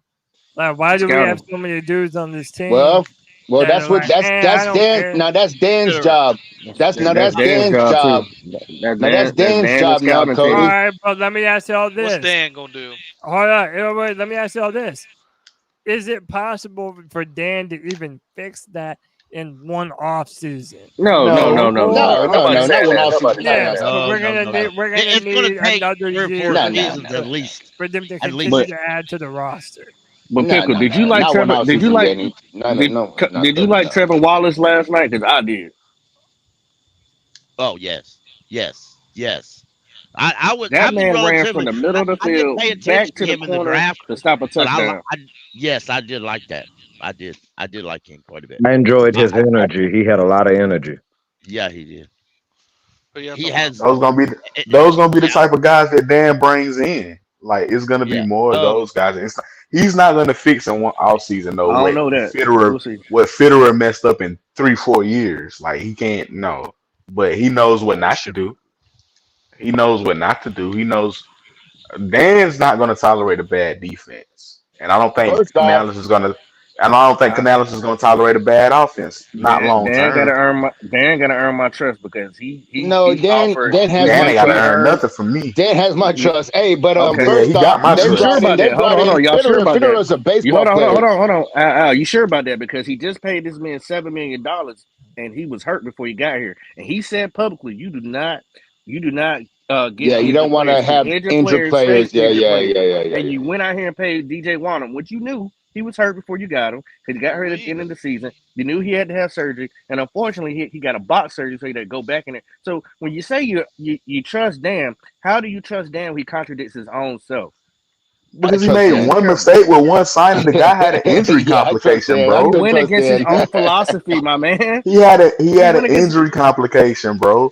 Like it's not like when they signed. It's not like when they signed. Hold on, bro. It's not like when they signed a guy, they didn't give him a physical. Oh, he had an injury. He had a physical. He failed the physical. I'm still gonna sign him, bro. Like he made so many good signings and he missed on one. Like we don't even know if this guy's gonna. We don't even know if this guy's gonna play. What if he does play this year? What if he does have a productive season? Look, let me say this, right? He's not gonna play. As somebody who wanted to hire Dan Morgan before we hired Fitterer, okay, I've been on wanting Morgan to be on this GM spot. What I'll say is right now, nothing is earned or proven. Dan is open to criticism.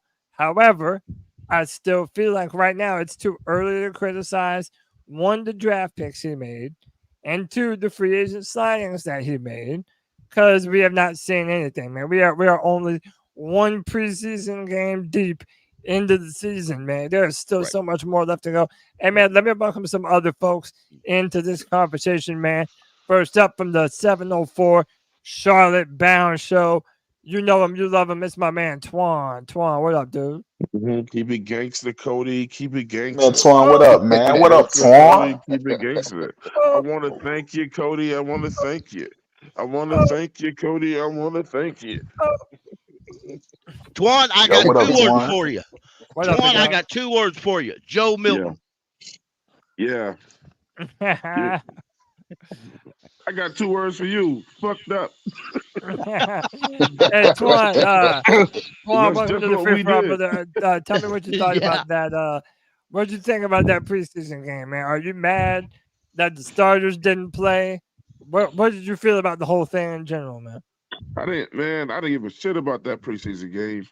I knew the starters wasn't gonna play. You know what I'm saying? I mean, it was just something to look at. It was just football. I ain't drawing no conclusions from that. You know what I'm saying? I'm glad those guys didn't play. I was on Black Hat Panther Podcast last night, and just stated what how I felt about that game too, man. I mean, it was rainy. I just didn't take nothing I knew I wasn't gonna take anything from that game. And the conditions that we played in, yeah, they played in the same conditions, but the Jets game for me. It's gonna be control practice, control game. I think that's what we'll pick the most at because I think that I don't think the starters are going to play in the third game either, or maybe they'll just play a rep because they ain't going to really be trying to just cut the team down to the 53. But yeah, I didn't care about seeing the starters in that first game.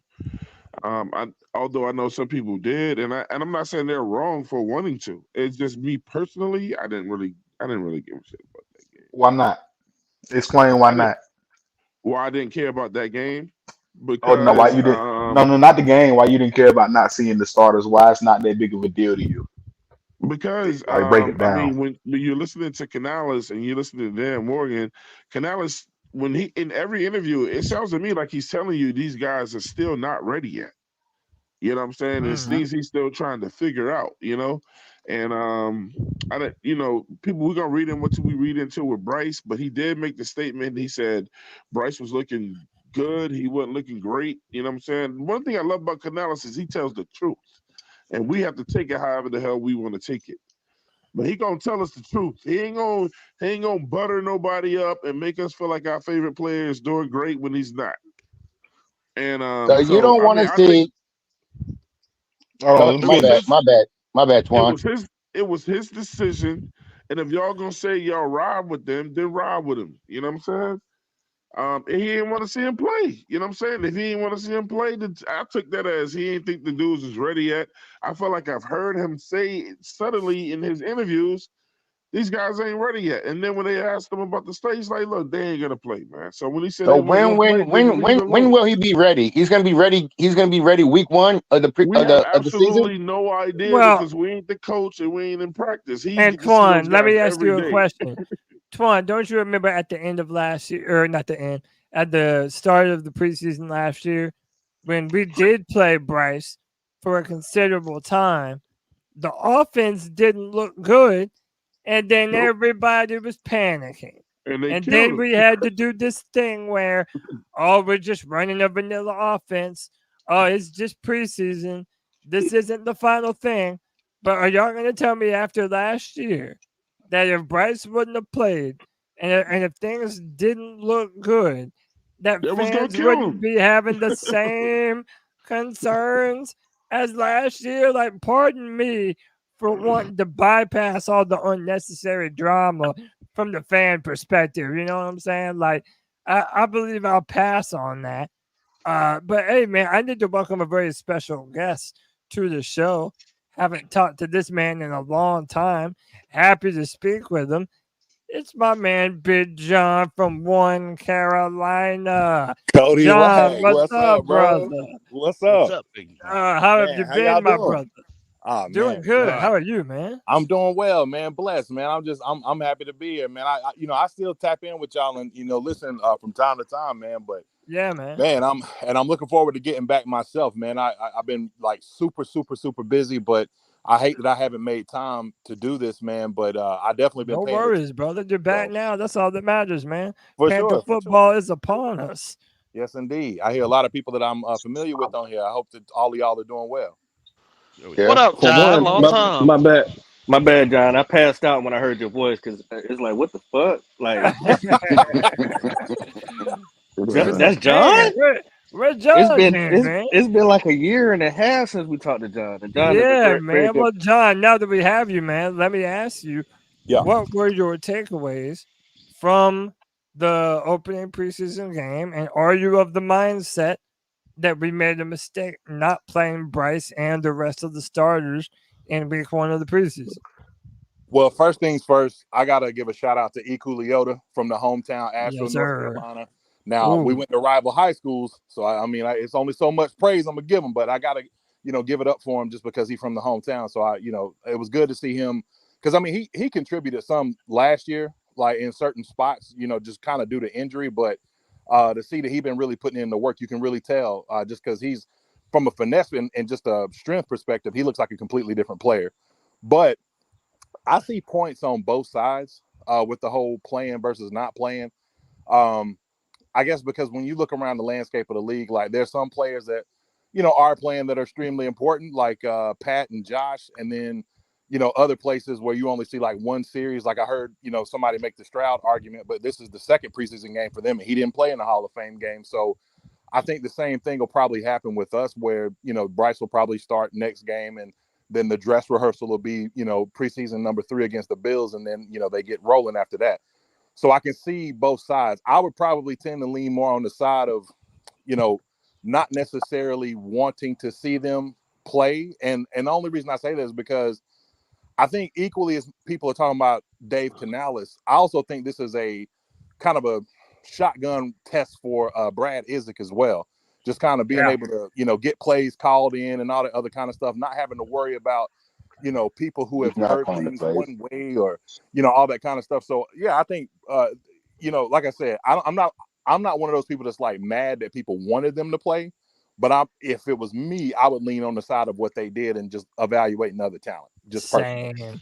But Big John, Isaac is not calling plays. Isaac's not calling plays. He's not doing calling that. them at all? No. Oh, wow. That's interesting. Yeah, that's why we. So if you would have said Canales maybe this was a preseason game for Canales to analyze himself, I can kind of see that. It didn't go well. But I also think, Pop, and bro, it's good to hear your voice too, man. But I also think, man, that it may have been you that said this. Like, it's talking about earning the right. Like, yes, sir. It's 3 examples, and it's not just quarterback, right? 3 examples that I would go to. Obviously, the 2 that are the most obvious would be Geno and Baker. Seeing what Dave has done with those guys and how he's, built them up and helped them to develop and become better players is, that goes on his resume as like he's earned the right. But another guy is Tristan Wirfs, because I don't think people realize Tristan Wirfs was an All-Pro, won a Super Bowl as a right tackle, and moved to left tackle last year, and had a lot of anxiety going into the season about that. And a guy like Dave building him up helped him to become a player who only gave up 5 sacks all year and was an anchor to lead them to the playoffs. And so to me, when I see those kind of things happen, I don't know the reason behind why Dave made this decision to sit those guys, but I'm trusting it only because of that capital that he's built up. Okay. Hey, I mean, I like much of what you said, man.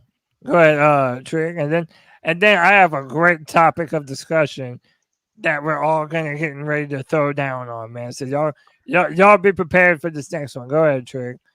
I was just gonna say, man, if me and Twan actually agree, then there's got to be some truth to it. Like, for one, but 2, like somebody said, like if they're not ready yet, or if they're not ready, when will he be ready? Y'all gotta realize, bro, he might not be ready. He might not be ready till next year, bro. It's year 2. When will he be ready? Yeah. Yeah, I mean, it's year 1 in a new system, bro. It's a new head. It's a first year head coach in the first system. Like, he might not be ready, bro. It takes time to develop, bro. And everybody's saying like, oh, it was bad, this, that, and the third. Like, I don't think nobody on this panel is expecting the Panthers to be a great team this year, and we don't need to be a great team. I'm hoping for a top 5 pick personally, so we can actually build and become that great team. Because again, like Canales has already been said, bro, where we're at from a depth perspective is not there, and he keeps reminding y'all that every podcast, every interview, we're building something, but we're nowhere near there. So when did he say that? He said that he got times out. Yeah, he said it a few times. He said it. He had a podcast like about a month ago where he was talking about the locker room, where he was saying we got good guys in the locker room, we got our foundation, but from a depth perspective, we got a long ways to go. I mean, he said it like his exact words. So like, heard. I got you. Listen, man. This has been a great conversation on the preseason. But far be it from me to let this all-star panel go to waste without mentioning what Ian Rappaport had to say in the Panthers huddle. I found this to be problematic to say the least. But y'all tell me what you're feeling. So, and then we'll discuss it after I play the clip. This is from the Panthers huddle. It all revolves around the quarterback, right? Like that's, Bryce will get all the focus, he'll get all the attention, he'll get all the headlines and all of that, which is fine because really what he is a symbol, right? Like if he is ascending, if he looks like the quarterback that the Panthers drafted, and let's be real, like this guy was going number one no matter who was taking the pick. So it's not like the Panthers make some decision. Like everyone had Bryce Young number one. If he is making the strides that he should, if he looks like the promising young quarterback that the Panthers thought he was, then things are good here, right? No matter how many wins you get, right? If Bryce Young looks like a franchise quarterback, this place is on the rise. And that's, I think, what everyone will look at. So it's not like just about the quarterback, but it's really he's a symbol. So look, one more time. There's drafted. And let's be real, like this guy was going number one no matter who was taking the pick. So it's not. So that's what a lot of people, including myself, are taking issue with. When Ian Rappaport says whoever was picking number one was taking Bryce Young. And I think that is, well, one, he wasn't going number one, bro. If you're somebody He did, who, and he was. But listen. If you're somebody who agrees with what you just heard, you're hopeful because you're reminded of, hey, this dude was the number one prospect coming out of college. But I'm sorry, you're gonna tell me that all 32 teams. And listen, man, we have John on the show. John knows I was a fan of Bryce. I was a bigger fan of CJ, a much bigger fan of CJ, but I was a fan of Bryce. But you're going to tell me that all other 31 teams would have preferred the 5'10", 190-pound quarterback? Every single one of them had Bryce Young ahead of Stroud. Like, not only does that sound completely inaccurate to me, but you can't tell me that everyone in our organization was unanimous behind that selection. I don't know who looks at our offense last year under Frank Reich and says, now that was an offense built with the Bryce Young in mind. I don't know who does that. I don't know who does that. My question to y'all is Ian Rappaport embellishing, or am I wrong that Bryce Young was going to be the number one overall pick no matter who earned that pick? I'd love to hear Twine. All right. With me on that one, I think there's some pandering, a little pandering more than embellishment since he was on Carolina's turf. But if we rewind, everybody, I'm not saying that it was a consensus amongst the NFL, but you remember they did kind of try to sabotage CJ, talking about them scores or whatever that nobody cares about, and maybe possibly not understanding things as well. You know, they kind of put a test. Hey, that's a baseball test, bro. That's a baseball test. But the thing is, they put a mini smear campaign on CJ Stroud. Yeah, I know. Yeah. I know. So if you want to stay on an outside looking in type of thing, where you could say he feel that way, yes, I could. But if you really look at it at face value and how I observed a lot of Panther Nation, it was really a split down the middle. You had those that was hands down Bryce, and there was others that it was CJ Stroud. So that's what makes his statement seem more outrageous.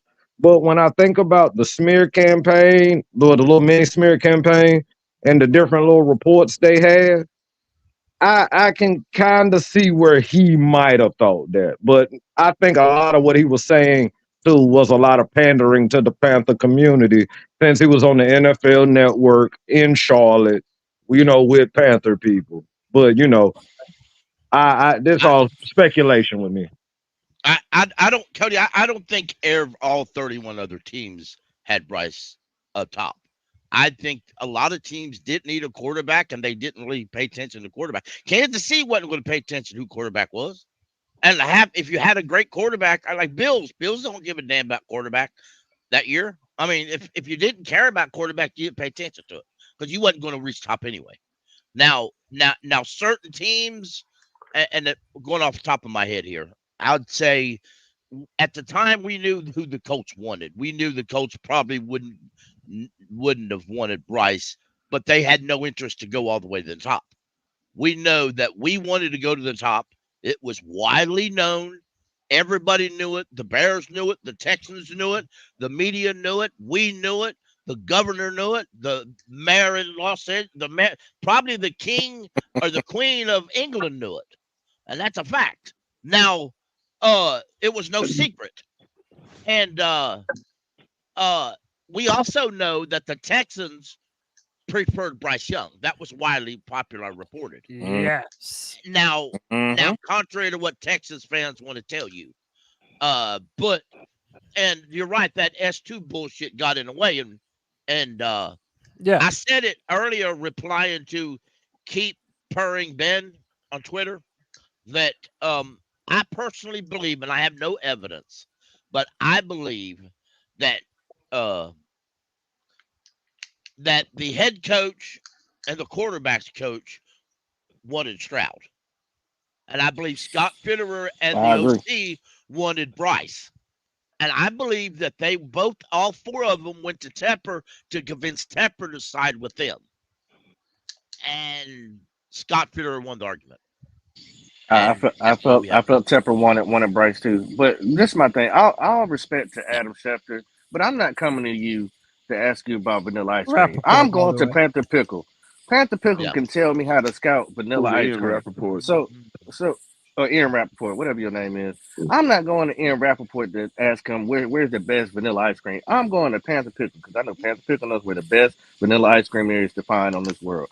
That's true. Ian Rappaport, all he does is report on what other teams tell him. And I know there wasn't 32 other teams talking about, hey, we would give up the whole gymnasium and practice field for Bryce Young. They weren't doing that. It was. And by the way, I should just clarify: any other team that was quarterback needy that could have had their pick of quarterbacks, he's insinuating there that they all would have taken Bryce. I want to go to Big John on this, but before I do, I want to add to this. Then I think it's relevant to the discussion.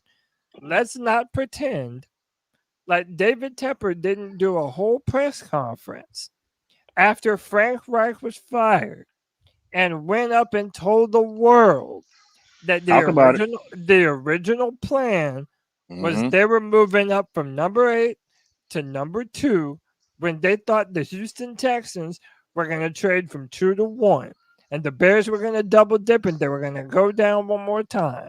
We knew the Texans wanted Bryce. We were going to move up to number 2 for CJ. And then at some point in time, the idea and the preference changed. Now, Big John, I'm going to let you spit and you give me your entire truth on this. Okay. Because I know that you were a longtime fan of Bryce. So I'm definitely wanting to hear what you have to think. Still. Can you hear me? Yeah. Okay. All right. So yeah, we can hear you loud and clear. Word. So, Cody, you and me did like what, 2 or 3 mock drafts together, something like that. I was on y'all. And we did a couple film reviews too, Yeah, where we we did. did college film. Of CJ and Bryce. Yes. So, to that point, I think that Ian Rappaport was engaged in a bit of hyperbole, suggesting that all 32 teams.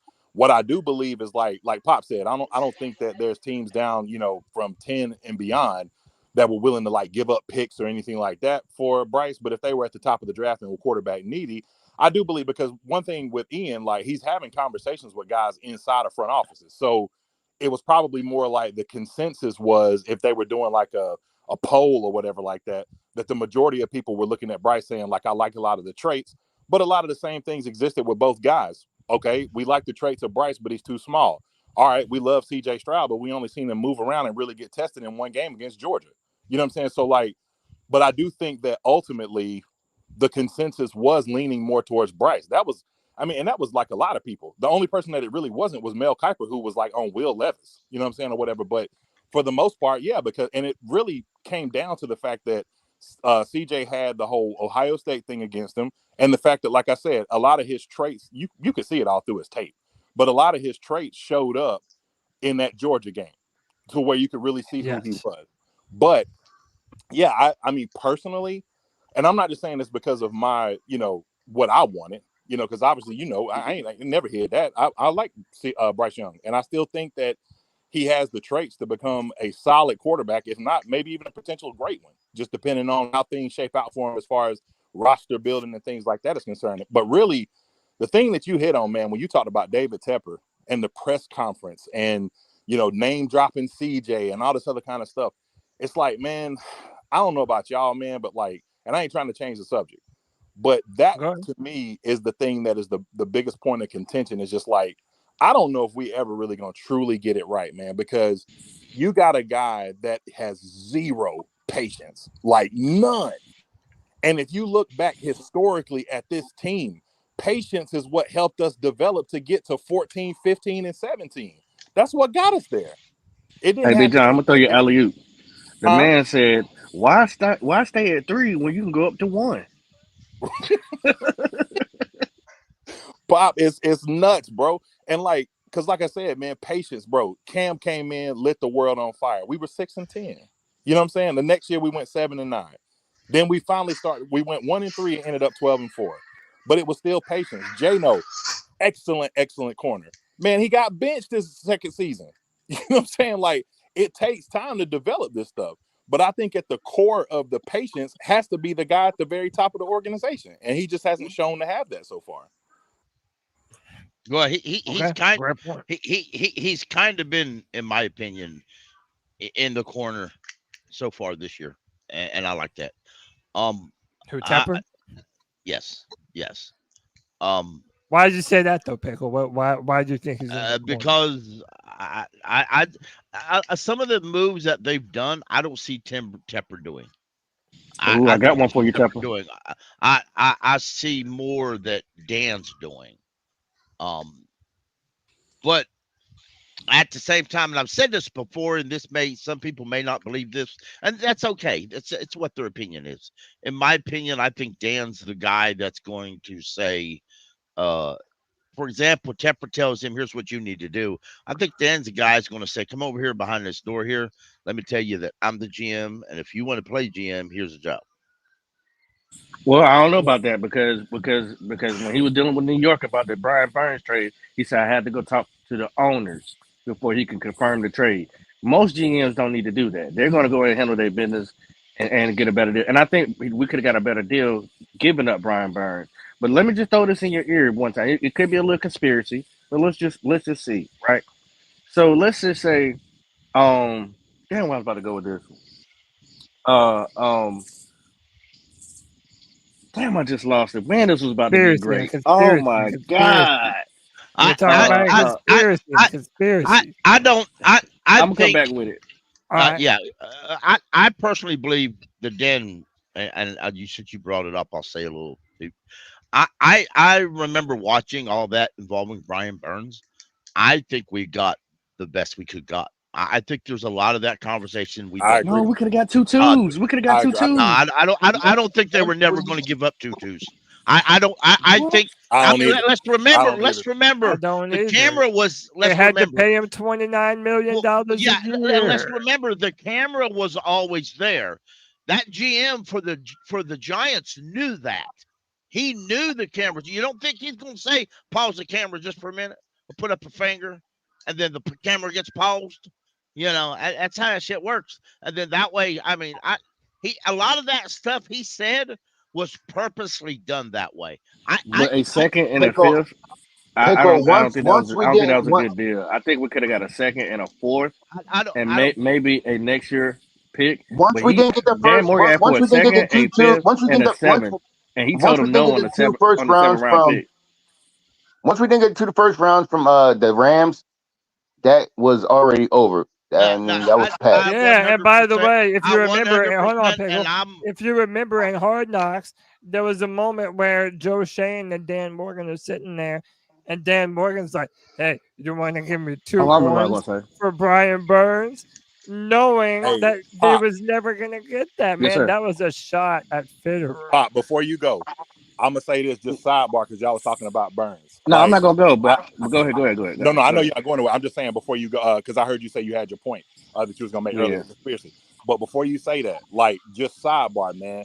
I don't know if y'all had the same kind of like back and forth with Burns' brother on Twitter and stuff like that. I'm sure some of y'all done had like, little. I haven't. Okay. I know that he ended on some drama with a bunch of different things relating to like unsigned jerseys and Burns playing on Madden and some crazy shit that ended up happening. He owes several people jerseys. They bought jerseys, sending it to him to get him signed, and they still haven't got their jerseys yet. Yeah, there was definitely some shady shit going on. Go ahead, John. But bro, if you thought, because I know that, I mean, you say one thing about Brian and he was on you. Like, it was like he was scouring for it every day. I know this though. If Buddy go up there with 9 sacks in New York after that contract, and you thought this media was bad, whew. Lord, I agree. I agree. Yeah, I he's in agree. for But it. it's kind of crazy that Spider-Man's from New York and now they got Spider-Man. That's just crazy to me. But And I mean, knowing that they have Dexter Lawrence and Kayvon Thibodeau, if he doesn't put up those numbers, I would tell anyone until I am blue in the face, they overpaid that man far too much. And I ain't no hater either, man. But that's gonna be a tall task if you come up with 8-9 sacks. That ain't gonna. It's gonna be. Yeah, that ain't gonna cut it. Yeah. That ain't gonna cut it. Yeah. Go ahead. But my thing I was gonna say that I was saying there could be a little bit of conspiracy. Just work with me here. And it goes back to what Canales said earlier this week, and y'all can fact check me because I'm not saying anything that's not fact. Which kind of got me saying what I was saying about this preseason game. He said that it's a possibility Bryce may not play any of these preseason games, and I'm thinking in my head now, what would make you say something like that? So I'm like, is it that Temper said, "Hey man, don't play my boy. Don't you put him out there in front of everybody because if it don't look right, it's gonna be hell on wheels. The community gonna come after it. Let him chill, play the backups, start him on game 1." Just saying, because it was Canales that came out and said it with his own lips. It weren't nobody else. He said he may not play any of the games for preseason. I said, oh, I know you ain't say that. Pop, let me tell you something. If that's true, if Rashad, it's 100% true. If Rashad start, and I'm talking about the Tepper part, the conspiracy part.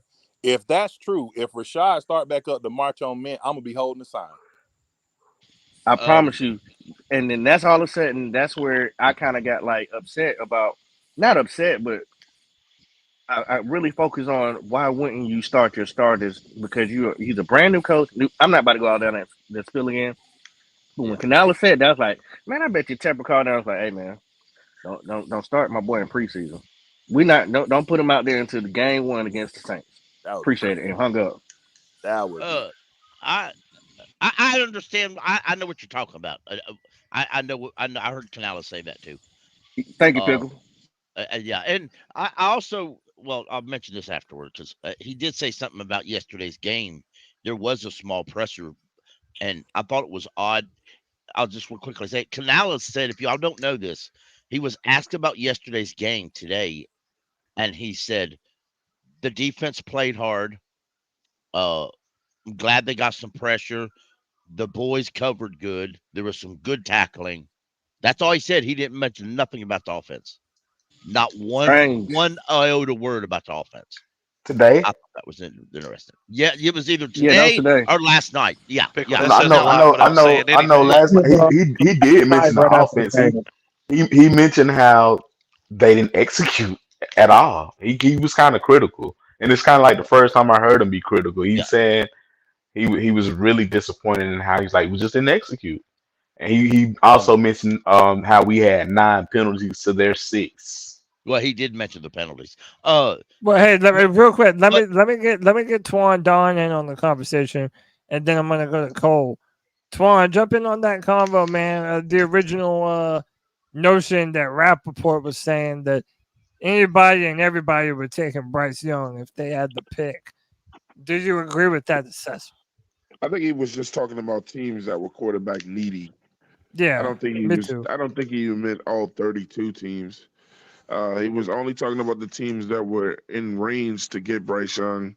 Right. But I thought he was still wrong on that, I mean, as far as preseason, like I said, the offense was terrible, but I was just looking for any dude that was gonna flash. That was it. All I'm looking for this season is, again, like we were looking for last season, and that's improvement, some sense of direction, where we, at the end of the season, where we go, okay, it's really obvious where we need to go in the draft and do what we need to do. Like Pop said, like with as far as Rappaport, I take that kind of stuff with a grain of salt, because all of those guys claim to be right in what they hear and know. Somebody also said, and I think that was Pop too, we are more privy to the truth because we listen to everything than the average reporter. The average reporter is doing it for a different reason. We're doing it for the truth, to try to get the truth out there as much as possible. It's just their job to say whatever, and probably some of those guys have been paid to say certain things. But I wasn't big on the hype with Bryce. Everybody knows I wanted CJ Stroud, and no, I don't think every team that was in reach to get Bryce Young wanted Bryce Young. No, exactly. Like Al said, the S2 test is a baseball test for pitchers. Yep. Pitchers to be exact. So, and then they ran that smear campaign on that boy, and I knew it was over from there. Then Bryce became the media darling, but as guys who love football, play football, and watch football like that, we was like, it's not about the S2 test, it's about the eye test. And they got people to buy into the S2 test opposed to the eye test. And my eye test told me that I like the things about Stroud the most. Bryce Young wasn't even my second or third going down the road. So that's just me being openly honest, Yeah. I just thought he was too small, And Twan, can I add on? Can I add on a little bit to what you said too? I think there's so many GMs and fans that are now retroactively scared to admit how much they let a non-football test affect their very real football decisions. Hey, Cody, I got Go a Go ahead, John. for you, or for Let me say this one last thing. Let me say this one last thing too. Yeah, go ahead. Real quick. And then we'll go to John. But didn't Tepper tell everybody that he sat in the stands or something, or he was somewhere where he saw Bryce Young?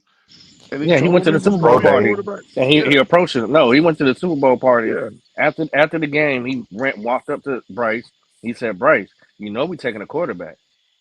That's what he told him. Wow. So wasn't the writing already on the wall? Yeah. All right. Go ahead, John. If the scenarios were flipped, just hypothetically, the question I would have is that actually I'll pose two questions. Number one, do you guys, even though we didn't take Stroud, think that Bryce has what it takes to be a competent, I'm not going to say Super Bowl winning, I'm not going to say Pro Bowl, quarterback, I'm just saying competent, consistent quarterback, one. Two, we like to say game manager. Okay. It holds a connotation, but it's not unfair. Go ahead. Right. But the second thing I would say is, how long, if we drafted CJ Stroud, right? What is the timeline that y'all believe that it would take for the Carolina Panthers to create a team worthy of his or Bryce's talents based on what you've seen from both? We have the talent on the squad right now. We had the talent on the squad right now. CJ Stroud, Bryce Young, he's not the quarterback. I'm telling you right now, he's not the quarterback. And I know he's not the quarterback. The drop back, just from the drop back, just from the. But we had the talent on the team last year. Last year we had the talent on the team. What's your name? That's Al. Bet I'm writing that down. Go ahead. No, we had a talent on the team last year. We had a talent on the team last year, bro. We had a talent on the team last year. I mean on offense. On offense. Hunter Hurst isn't the best tight end. No, he's not. I knew that. I know that coming in. What's his name? The dude from Jacksonville, the wide receiver. He wasn't the best. He's not the best receiver, but he. You can't even remember their names. Yeah, exactly. But John, is this? And you talking about the same scenario where we gave up all the draft picks to get C.J. Stroud as well too? Same scenario. No, we should have never. We didn't have that. We didn't. Wait, hold on, we- hold on. Let John clarify the. Let John clarify the question that he's asking. Yeah. I mean, I want to clarify. It was a coin flip to either one. So leave the scenario the same. Right. Just the players.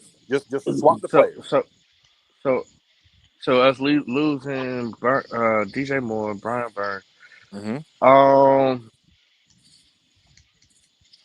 I still think we'll be in better hands. Let me get in on this. Hold on. Time out. I'm gonna let Trick go. But let me thank Nirvash for the $5 C3 bomb, who says, I still think that smear campaign against Stroud and the media hyping up Bryce was weird as hell. Someone was pulling strings in the background. I always believed that from the moment that it happened. Very quickly, I'm going to answer just the first part. I'm going to answer just the first part of John's question.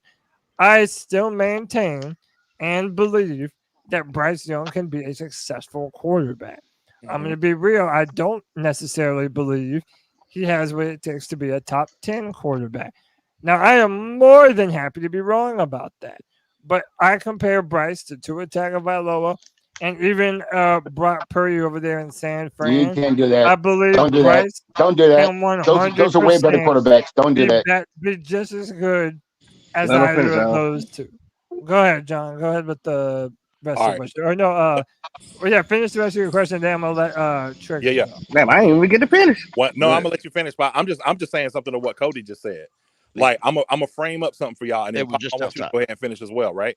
So we've seen a scenario like this play out a couple of different times, right? We saw this play out with Dan Marino and Elway. We've seen it play out with Eli Manning and Roethlisberger. My question for y'all is: suppose that CJ, like Dan, is the much better quarterback, but at the tail end of Bryce's career, he wins 2 Super Bowls. Which career would you have rather had? Super Bowls. There you go. Eli Manning, most people, Eli Manning he not only did he lead the league in interception multiple times, but like nobody really considers him to be a great quarterback, right? They consider him to be a really, really, really good quarterback, but maybe not a great.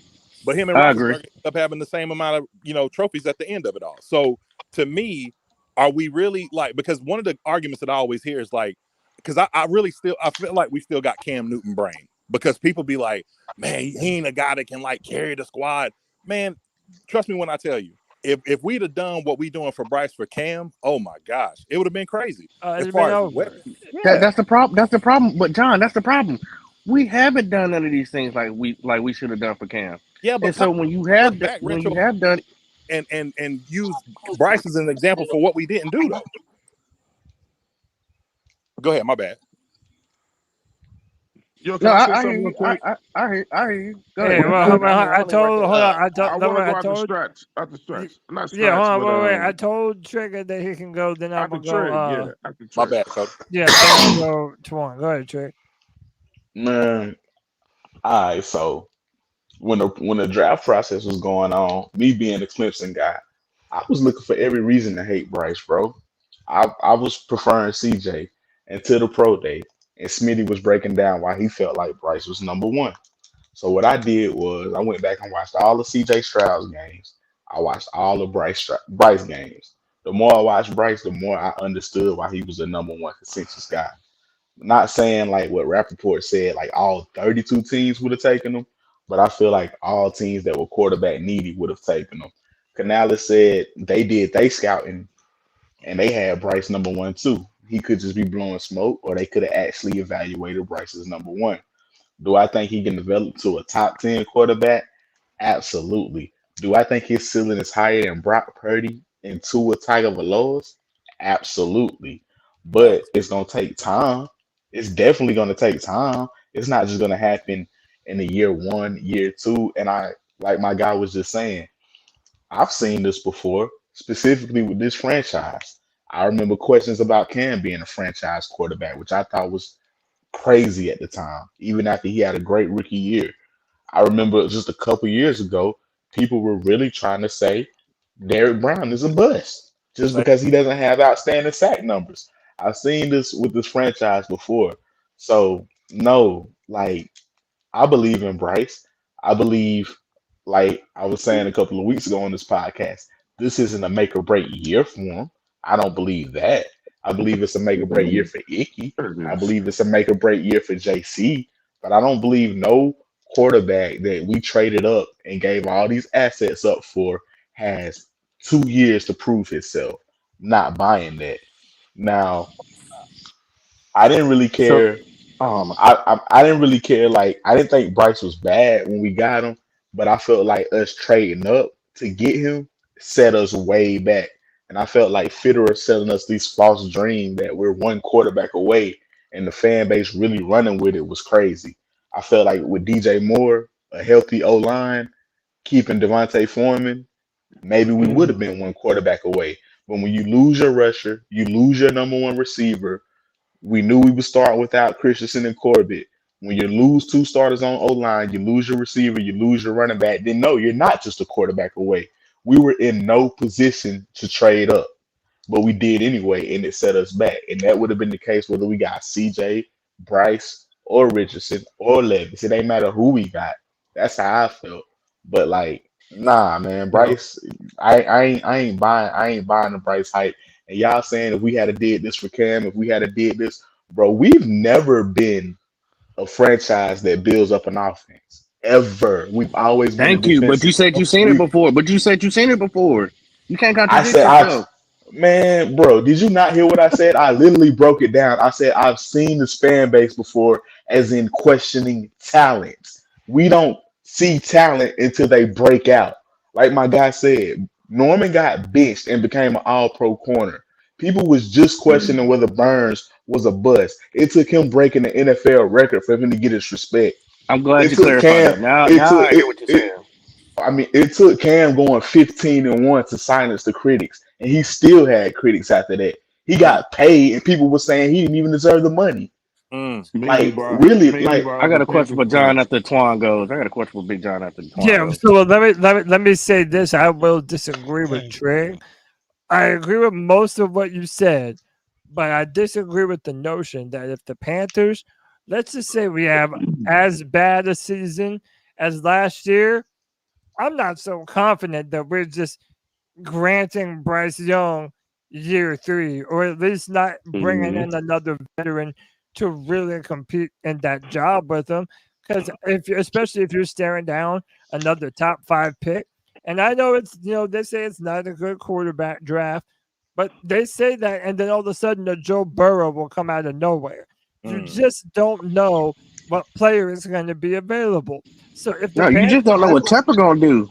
Right, but my whole point is that if we're staring down another top 5, or let alone a top 3 pick, or the worst pick, like a lot of publications have us sitting at, bro, I don't know that we're sticking with Bryce. I don't know how anyone can. We got to go quarterback. We got to go quarterback. We got to go Bryce quarterback. right now, but if he does that same shit again, Cody, and we got a top 5, top 3 pick, you're getting another. We got to go quarterback. Yeah, we I'm got to saying go the same quarterback. thing. We're moving on. Let me, I don't want to see it, and I don't think I'll see it. But if it gets to that point, it's going yeah, to let me go to Twan. Go ahead, Twan. All right, so look, all I need is a minute. Just don't Do interrupt your me thing, for the bro. for the minute. He already asked for it. Can't make no promise. This is gonna be a very unpopular opinion, but I promise I can prove the shit. All right. So listen me out. Ron Leaf, Jamarcus Russell, Matt Leinart, David Carr, Johnny Manziel, Kellen Mond, Robert Griffin the third. He won the Heisman. Josh Rosen, Sam Bradford. You know where I'm going with it. Don't put RG3 in there. Don't put RG3 in there because RG3 was good. Can you shut the fuck up? Did he say don't interrupt him? 1 minute. You can't follow directions. Let him finish. Let him finish. No, you ain't got no driver's license. Let him finish. Go ahead, Twan. So, with all those names, a lot of those guys were highly revered, coming out of college. They did their thing coming out of college. Yes, what I'm saying is very unpopular, but this one of the things that we never talk about and we never really truly discuss. We tap into it, but I'm gonna be honest with you, where my thought process is coming from, and just like Pop says sometimes, is like the great Kendall, the GOAT from Black Cat Panther Podcast, because he sold me on this completely. I was already kind of there, but now it's completely because I wanted to give Bryce a chance too. But one of the things that we've never ever considered is that Bryce Young is going to be a bust. And a bust is based on all the hype, you know what I'm saying, that somebody receives coming into the league and what everybody says he's going to be or whatever. I'm telling you right now, I don't think Bryce is it. He wasn't it. He's not going to be it this year. Next year, he shouldn't get an opportunity. The boy is going to go on the bus list.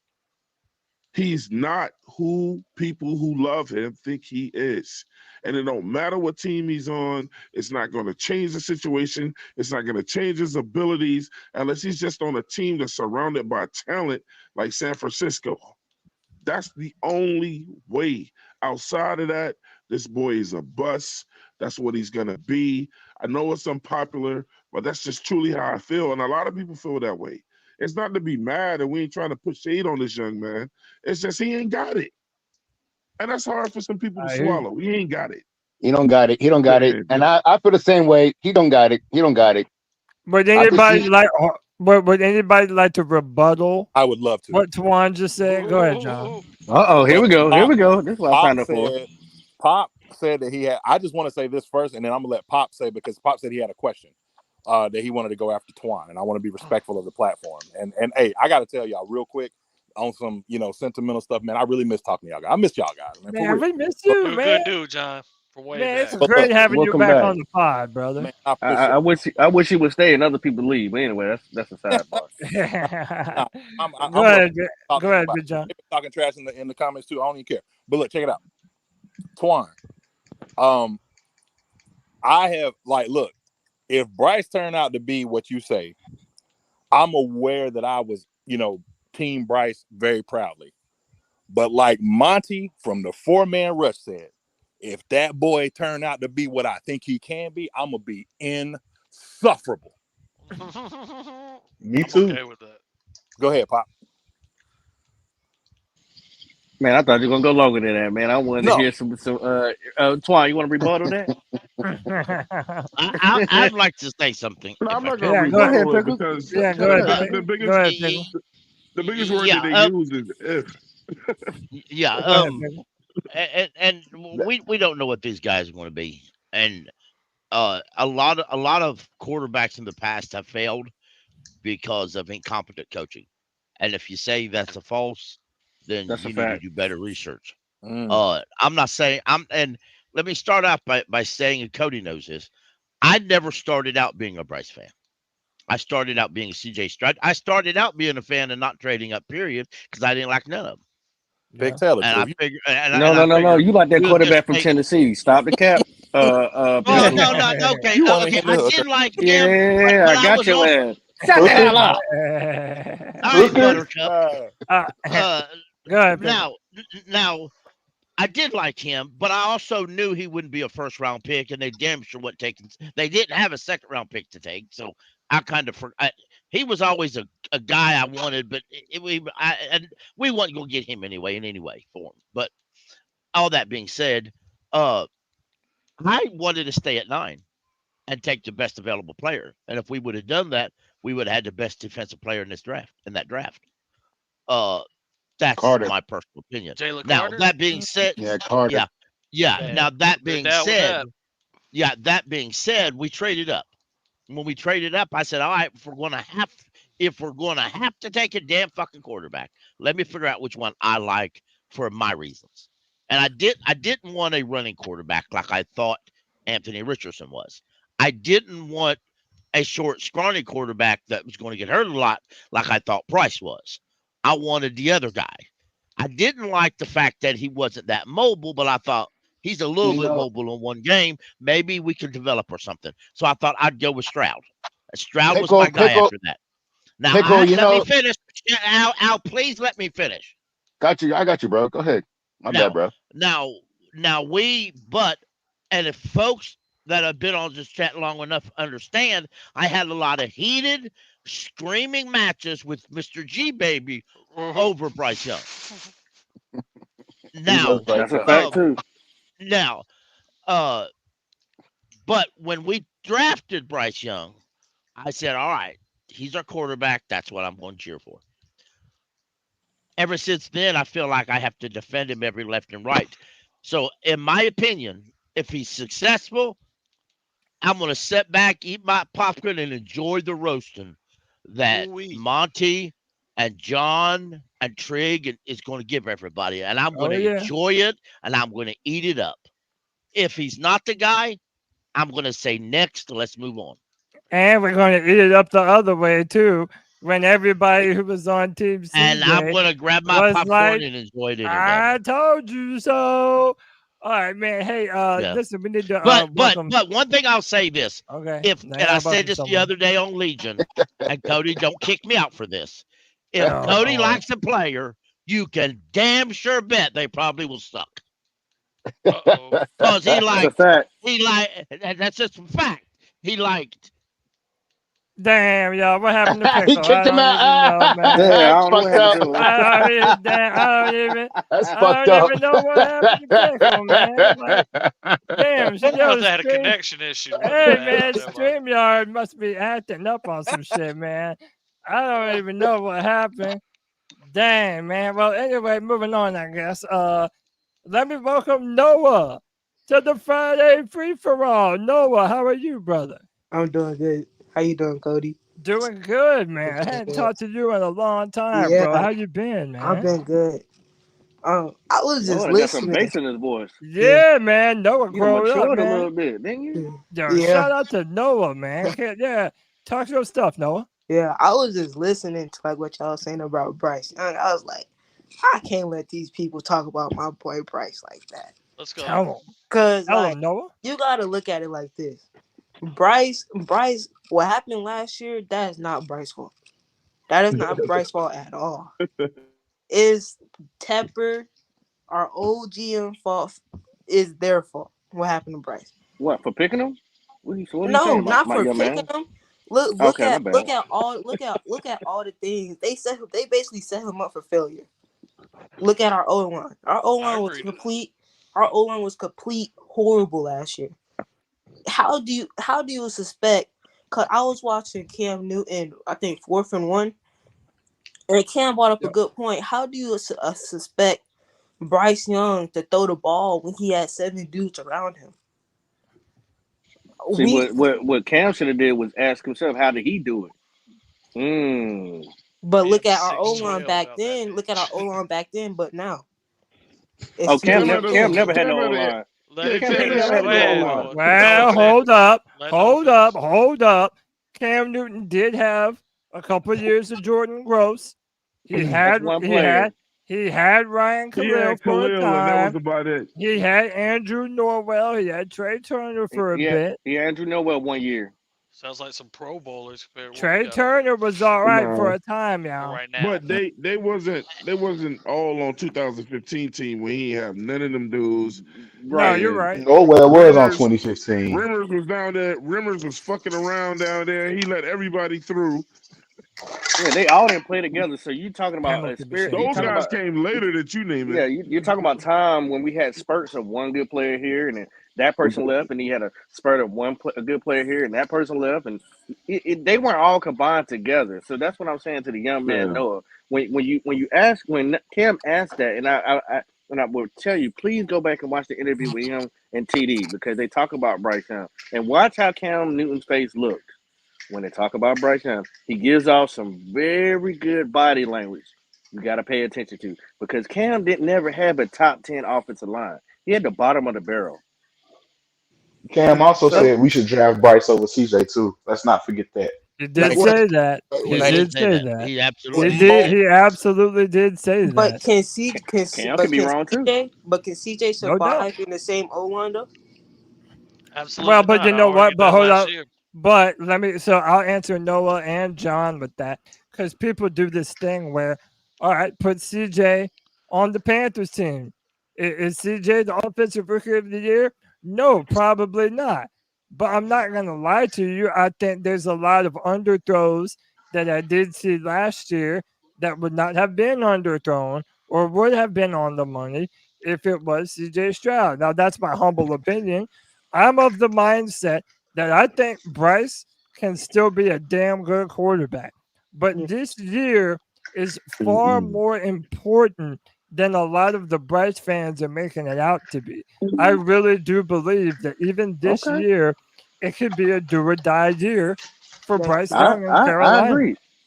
John, are you still here? Yeah, I'm here. Go ahead. Okay, because I don't know when you're gonna disappear. You like Houdini in the Carolina world. So I gotta ask you this, because if you was on Black Cat, we'll have you talk a little bit more and whatnot.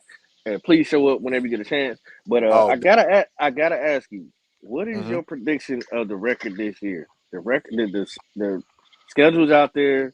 Give me your honest opinion. Sorry, I don't mean to change the schedule. I mean the conversation. No, you're good. It's a free for all, baby. That's what we do. I just gotta hear what he's gonna say this year. He's had a whole year. I ain't talked to him in a year. I'm just curious. Yeah, I'm interested too. Go ahead, John. I say probably, and I'm not going to do the hypothetical. I'm just going to throw out a number. Like, I ain't going to talk about what could happen and all that other kind of stuff, because I'm good for that. But I 6-11. I'll be happy with that. 6-11. I know that's not playoffs, but it's progress. So that's kind of what I see. Because I mean, we got some brutal games, but we got some very winnable ones too. So I would say 6-11. Okay, 6-11. I'm not doing a prediction, but I would, if we did go 6-11, just like John said, I wouldn't be mad at that. That's progress. All right. Hey man, let me get Noah in on this. Noah, what's your record prediction for the season? How the game's looking this year? Or yeah, just like so John said 6-11. Maybe that's a reasonable record. So what do you think? Maybe like 5-12, maybe. Like 5-12, okay. I wouldn't be mad if it's 5-12. Like that's better than 2-12. What was I looking last year? 2 or something? We were 2 last year. We were 2-15. Yeah, 2-15. Like I'll take that, the 2-15, because that's like showing like okay, something is changing. But yeah, 6 and 12, 6 and 11, 6 and 5, like around there. I respect both of y'all answers. I respect that. I respect that, especially for John and Noah, man. Because I ain't hear from neither one of y'all in about a year. Noah done got a beard. Big John came out of nowhere. Like that's crazy, man. We need to win. We need to win 4 to 5 games, get a top 5 pick, and let's bring James Pierce Jr. home. I'm down with it. I'm down. Yeah, dude, I'm all the way down with it. To be honest, and I think it's Spot Track or Spot Track. It's another site that's got us picking again first next year. Over the cap. Yeah, I ain't gonna be mad at that. I mean, I think we got 9 picks. Yeah, we got 9 picks. We got 9 picks next year. Yeah. So I still say we draft a quarterback. As a fan base, I say we do to somebody what Chicago did to us. Let's get a receiver. Let's trade back and let's build. Why get another receiver? I will say though, man, if this is another year, let's fleece somebody. But listen though, if this is another year where we have to go through a season of being the worst team in the NFL, God, you think we're down bad now? Like, how much worse could this actually end up being, man? Cody, like, God, we need something good so the bad. Media, the major media markets. And that's why I took offense to it as a Carolina Panther fan of why I wanted to see our starters out there just for a little bit. Because they sat there and laughed at us making their predictions saying that we're going to be even worse than the Patriots. And I hate the Patriots. There's 2 teams. If anybody want to know the teams that I hate in Carolina Panther history about popping, I hate the Patriots and I hate the fucking Saints. Those are my 2 teams that I hate. And Denver's number 3. Denver's number 3. Mine is the Falcons. It's Atlanta and the Saints for me. Falcons, then the Saints, then the Broncos in that order. Hey, but by the way, real quick, the Falcons, Saints, and the Cowboys. Real quick note to everybody in the chat saying Shador is gonna come to the Carolinas and bring us back to life. What makes y'all think that Deion Sanders prime time